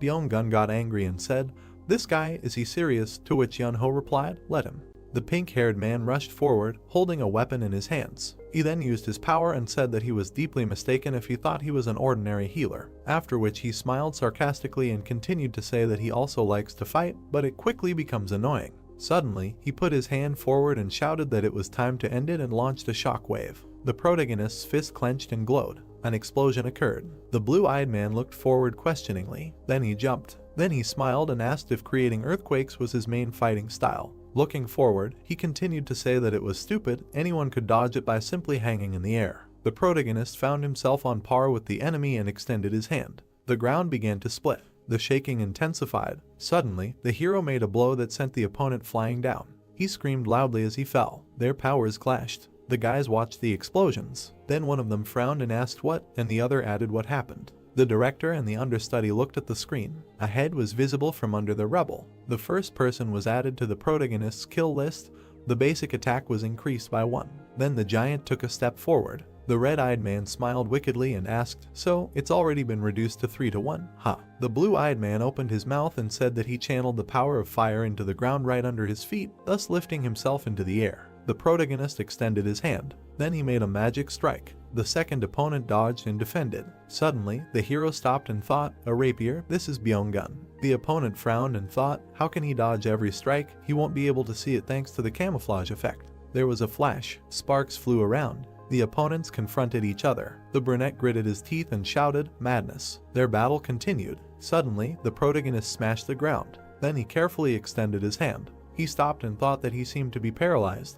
This shield is at least rank B. There must be a special skill that includes paralysis as an abnormal effect. The guy looked forward angrily. Suddenly, he transformed and used lightning strike. Gray Eyes smirked and said that he was good. He admitted it. It was embarrassing to admit, but they would have to attack him at the same time. Red Eyes smiled and said that their healer was not here, then asked if they really planned to attack in a crowd. Looking at the opponent's concentrated power, he thought that the paralysis was due to the shield, a combination of high-class magic attacks from the 4 best ranks of each class. Then he continued his thought, looking at the brunette, that the invisible assassin was at the forefront of a surprise attack. The hero stood still, then asked if he screwed up. Suddenly, he dashed and flew up. There was another explosion. Gray Eyes frowned, gritted his teeth and asked if he was using the same trick as before. Did he really think it would work a second time if he activated the earthquake nullification skill? A drop of sweat ran down his face. Then he looked down and asked what, and shouted that the ground was melting. With the help of the skin feature from Kanchimaru's legs, the protagonist walked on the hot ground.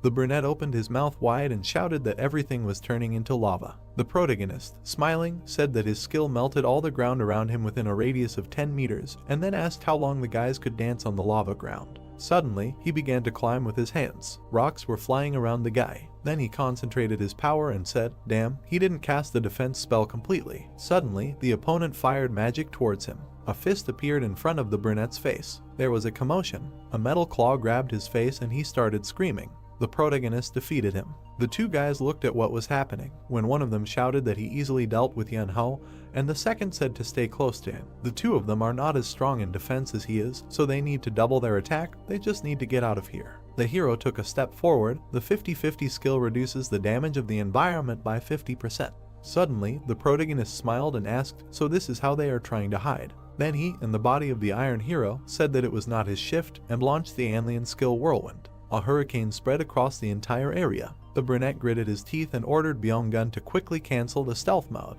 He opened his mouth and shouted that it was too late. The hero stood there and said that now he felt that victory would be too easy. Just think, this is all they can do, they will die like flies. Suddenly, a transformed man headed towards him. He realized that it was Joseph. Their forces collided. Sparks flew. The brunette held swords in his hands. Looking at him seriously, the protagonist said that in the end, he deigned to show both his shields. The number 1 in Korea is going fully armed against him. Incredible. The red-eyed man smiled sarcastically and asked, "Isn't it exciting?" After these words, the opponent began to attack. Suddenly, he ran towards the opponent. Then he swung his sword. The giant dodged his blow, and then he left. The brunette continued to strike. The hero stopped and looked forward. The opponent pulled his hand back. Then he used a force that made the earth collapse. The opponents continued to fight when one of them said that the rankings, the total league, none of that mattered. Then he smiled widely and said that in a match where 4 go against 1 and end up on the losing side, it is a complete collapse. From now on it is a matter of his stubbornness. The guy ran at the opponent shouting that he will not fall without defeating him. The protagonist with the hero's body smiled and replied that it was good, the true determination of number 1. He was not going to give in either. The brunette looked at the opponent seriously as he stood in front of him. Then the protagonist rushed forward. The gray-eyed man gritted his teeth and asked, "A frontal attack using earthquake? He can't break these shields." The battle was going on when the hero asked who said he was trying to break them. The brunette looked forward seriously. Then the iron claw touched the shield. The opponent looked at her in surprise and said that in his left hand it was. There was something glowing in the claw. The guy raised his hand up. After which the protagonist extended his hand and asked, "Well, is this a bull rush?"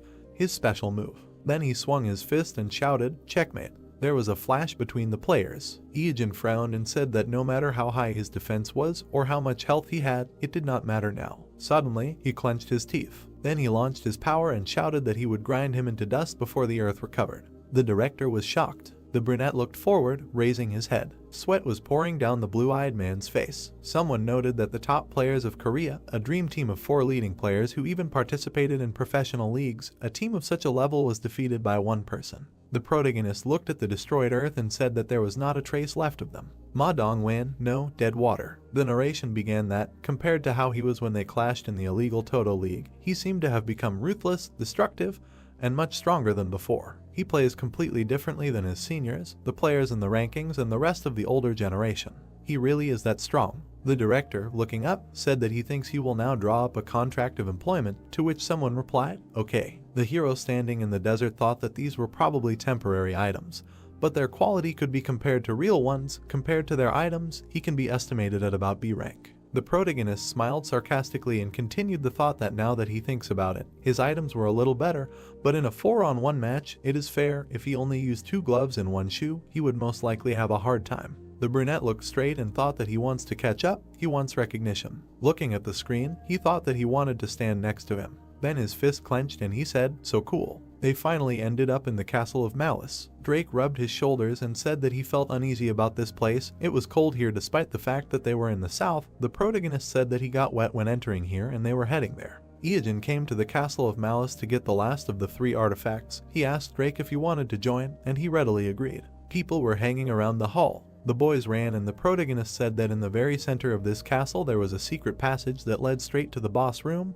He thought they could call it a back door. He looked ahead and said that it was because there were too many annoying zombies in the way. The zombie opened its mouth. The boys approached a dark doorway and the protagonist said that as long as there was daylight they were weak, but it would take too long to deal with everyone, so it would come down to them just avoiding them. At that moment, a loud scream was heard and the boys turned towards it. The brunette grabbed the blonde by the shoulder as he moved forward, shouting that it sounded like a woman's voice. She was in danger and they had to save her.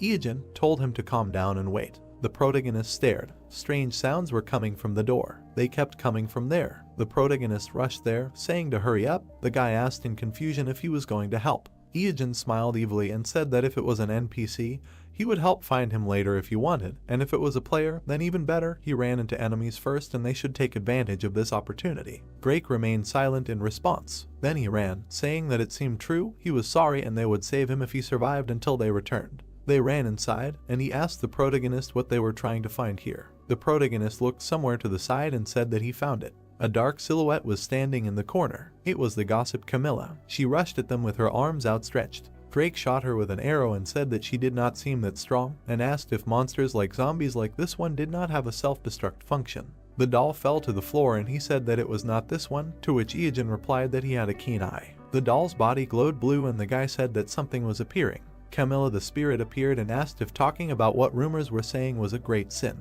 The guys looked at her and a notification came that they had opened the hidden quest of the gossip master. The girl cried and said that the priest punished her for gossiping. He made her climb the spire of the cathedral and cut a pillow with a knife, letting the feathers fly away, and then she had to collect them, and after failing the task, she was left to die. The girl held onto the fabric saying that this was her last regret. The guys received a quest to help Camilla collect all the feathers. They have to collect 19,910,321 feathers. Drake looked at the floor and said that now that he thinks about it, the floor is strewn with white feathers. The 2 boys looked at the floor and the blonde asked how long they had been there. He picked up 1 feather, looked at it and said that there were too many of them and asked if they needed an item like a vacuum cleaner. The protagonist picked up a few feathers, saying that this was not the way to do this quest. He clenched his fist and a notification came that they had already collected 12 feathers. He then stomped, activating the flame step. The feathers rose into the air and turned black. They began to slowly dissolve into space. Then they all turned into ash. The space around them was very mossy and a notification came that they had collected 12 out of 12 feathers. Iijin smiled widely and Drake asked if he had gone too far. If he decided to do it normally, this quest would be cheating, because it was impossible to collect almost 20 million feathers. A notification came that the quest was completed. The girl hugged the pillow and thanked him and said that thanks to them she was able to collect all the feathers. She was so glad that the cut was on the white pillow. Then she rose into the air and said that if it was a black pillow, it would be bad. The guys looked up, and the blonde asked what she was talking about. The girl disappeared from their sight. The protagonist silently watched her. A black feather fell from the sky. Then the black bag of the gossip Camilla fell from his feet. The guy grinned and said that this was the key to the boss's room. He ripped the bag open and shook out the feathers from there. They scattered all over the space. The feathers flew up. Then they began to dissolve in the air. Drake raised his head up and said, "Wow, this is an item that can change day to night in a certain radius." Night fell, the dead raised their heads. The protagonist threw his head back and shouted that he knew that the castle of malice must be passed at night. The gates should open, the dead are looking at the surroundings. The protagonist smiled and said that the secret door to the boss room only opens at night, so he came to Camilla's secret quest to activate it. Drake turned to the protagonist and asked why they couldn't just come at night, to which the brunette replied that the zombies they met on the way here are much more active at night. He just wanted to make things as convenient as possible. A hole appeared in the wall. Drake clenched his fist and said that he didn't remember her being here before. Isn't she hard to notice unless you're deliberately looking for her? The ladies turned around when they heard someone calling out. The girl tried to answer, then she straightened up. The protagonist looked at her with displeasure and thought, what the hell? So it was Dahyu's scream. The girl gave up her fist and said that she was glad to run into him and ordered him to wait for her in place and not move. The guy looked at her and didn't understand what she was talking about. The boys started crawling through the tunnel and the main character suggested leaving before they got caught up in something. Dahyu ran after them shouting that they told them to wait for her. Then a lot of zombies appeared. The girl opened her mouth in fear and shouted to wait a second. She also ran into the tunnel. The zombies pressed their faces against the iron bars. The hole in the wall disappeared. Half an hour before arriving at the Castle of Evil, the girl looked at the camera saying that everyone thought she would go to the boss. It must be because last time she said it would be nice to speed up, but even a scary military march starts with a normal step. Then she stuck out her tongue and asked how they were going to get to the boss. Then she smiled at the camera and said that as she promised in her last stream, today she will record a guide on surviving against B-rank monsters. She will call it Survive the Castle of Evil. The girl smiled at the camera and said that their mission today is a full review of this dungeon filled with zombies. Most of them are from C+ to B rank, so you need to be careful otherwise they can fatally injure. Dahyu showed a heart at the camera, winked and asked to pray for her. Strange sounds were heard. A zombie appeared behind the girl, and she screamed that she was scared. She ran away from the zombie and screamed. The zombie looked at her in confusion. The zombie extended his hand to the girl. The girl looked at the camera with fear. Then the camera fell, and the girl screamed loudly. The camera turned off. Dahyu leaned her hands on the door. She sighed heavily and said that screaming over and over again was really exhausting. She slid down the wall and asked if it was so necessary. The overall message of the survival broadcast was to save a beautiful girl with her hair swinging. She looked sadly to the side and said that she needed the money and she had no choice. Then she straightened up and opened the door. Zombies were moving towards her. The girl cut down several zombies with one blow and said that it was time to teach these bastards a lesson. She stepped forward. The doors slammed shut. The girl stood there with the weapon in her hands. Then she wiped her cheek and said, "Great." Dahyu pressed the record button on the camera. The girl bent over and tried to catch her breath, saying that she thought she was going to die. She was so scared that she didn't even realize that the recording had stopped. She wasn't even sure that she was saving herself. Then she turned towards the door and said that she ran deeper into the castle and stayed here. The girl clenched her fist and asked what now. Then she asked to drop donations if they didn't want her to die here. She looked around the room. Then she grinned and thought that of course she wasn't going to die anytime soon. The zombies at the entrance were about C+ and B ranks, but their level drops to C and C+ during the day. Their movements also slow down, so she can run as much as she wants. Dahyu grinned and thought that not many people know this secret. She won't get any extra experience or drops from them, so it's a little frustrating. The space began to fill with smoke. Night fell. The girl looked and didn't understand anything. The dead raised their heads. The girl didn't believe what she heard. The moon illuminated the space. The girl opened her mouth and asked what was going on. It was not time for night yet. Zombies crawled out of all the cracks. They began to move towards the girl. The dead began to look around. The girl screamed loudly as the zombie reached out to her. She slashed at him with her axe. The zombie was fallen. The girl looked at him in confusion. The dead man reached out his hands to her face. The girl ran away screaming.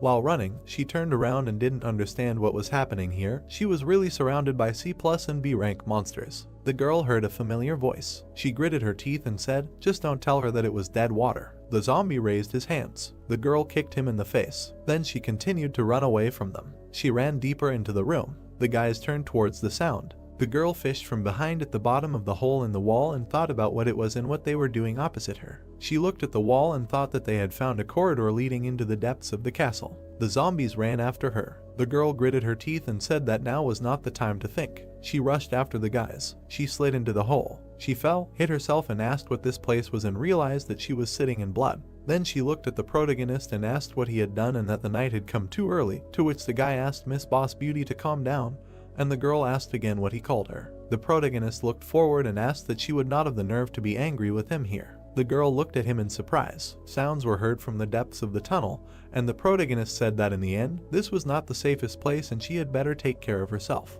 The room began to fill with smoke. The guy threw his head back. He combed his hair back, and in the depths of the corridor, a monster with a pumpkin on its head appeared, and someone said that he had found it. The blonde reflected the attack. Ijin looked away carefully. The snake grabbed the enemy. Gritting her teeth, Dahyu struck. Splashes of blood flew past her face. The hero stepped back in surprise when she struck again. Holding the body in his mouth, the snake heard Ijin indignantly asking Dahyu if she wanted to get rid of him, but the girl replied that he should have died when they first met. Frowning, they looked at each other. The girl also said that it was his fault that she ended up here, and even her brother was not around. The hero was surprised, but replied that if she was not happy with something, she should have left. The moon was shining brightly in the sky. Dahyu noted that it was night now and all thanks to him. Looking at the monsters walking, the hero asked if she was the one filming the survival stream, and suggested trying to film something like an escape for the sake of views, to which she noted that he was really hopeless. Frowning and clenching her fist, the girl thought about killing him right now, but the situation was not the best. Even if she took care of him, the whole area outside was teeming with zombies.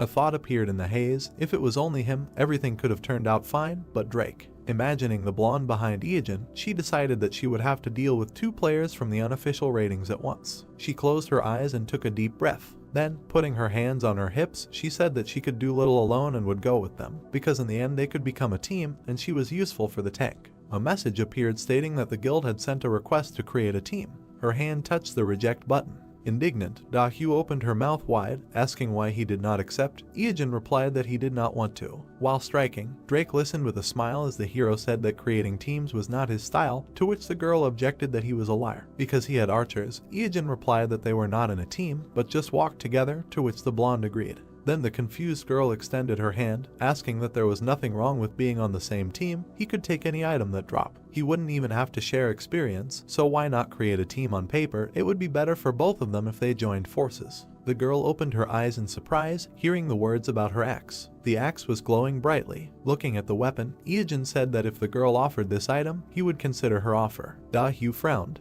Then she put her weapon on her shoulder, saying that he was a hopeless bastard. Drake looked at her. Then Ijin turned away, saying that if she wanted, then she could follow him, as long as she didn't get in his way. He didn't care that they didn't get along. He smiled widely, saying that she could continue like this, after which he looked at the gray walls and ceiling, drawing the others' attention to the cracks in the wall, and told them not to go too far, otherwise the stones would collapse. Looking at the other wall, he noted that they would not be able to run across in time, so they would have to just crawl. Seeing the dark corridor ahead, he said that arrows would fly at them here, so it was better to lower their heads and not step here, otherwise they would fall into a pit swarming with zombies. And then he looked at the floor, said that there would be a thread that would tie their ankles, and then the guillotine blades would fall on them right from the ceiling, so they had to be careful. Smiling, passing all the traps, he told them to go exactly 5 meters forward, and then to the left, there was a dead end ahead, so they had to be careful. Dahyu, who was walking behind him, asked him in surprise how he knew all this, and was he a master of the game? To which Ijin replied that he simply knew everything in advance, because if he were a master, he would be swimming in a pool of money and shares without having to play. Looking at the hero in the cloak, the girl could not understand how obsessed he was with the game, because many of these traps were not even discovered. Ijin silently frowned, thinking about the fact that he had never actually died on this map, and all thanks to the collective information. Seeing the red floor in front of him, he thought about the location of the traps and monsters was the experience of countless players who died over time. Studying and analyzing was his rebirth. He touched the wall with his hand, thinking that it could be said that he was now rotten water, the water that had stagnated in one place for 15 years, now this was his essence. The hero was surrounded by a red aura, thinking that it made him most suitable for these sewers. Drake looked ahead in surprise, saying that he saw something there. A bright light appeared at the end of the tunnel. Dahyu looked tiredly at Ijin, who said that they were safe and sound. The mini-boss should be right in front of them. A system message appeared, saying that they had entered a hidden dungeon. Ijin looked down with a smile, saying that a high-level monster, Jack-o'-lantern Ripper, was here, and the signal at the prison was calling for a meeting. The iron bars were cut off. He carefully looked at their sharp ends. Ijin and his companions stopped when he said that something was wrong here. A dark aura appeared against the windows. Someone's eyes glowed brightly. The monster was holding a scythe in its hands. It was Jack-o'-lantern Ripper. Drake and Ijin looked at it carefully. The guy asked if it was an awakened monster, to which the hero replied that they had not entered this area yet, and that someone must have done it before them. Our hero frowned, wondering who it was. Could it be that the player who had previously planned to attack this monster existed so early? A certain sound was heard. The monster swung its scythe. Someone blocked its attack. Then the monster attacked again. The guy, opening his mouth, noticed that it was acting quite quietly. Its blades and scythe crossed. The man with a scar on his face smiled, saying that it was not that easy. He dodged Jack again. The monster swung again. This time, it managed to injure its opponent. Looking at this, Drake replied that it was a great blow. The wound on the man's body was recovering. Drake and the others watched the scene. The boy said that he was impressed that there was a player here who got here before them, not to mention that he was a good fighter. Ijin took out his blade, calling it theft. Hugh pointed at him, surprised that he was actually going to take credit for the one who defeated the monsters for him, since it was so shameless, to which Ijin replied that it was especially sad to hear it coming from her. Frowning, he also said that he believed the girl had misunderstood. He was not here for Jack. Confused, she continued to point her finger at him. The blonde asked him what he meant.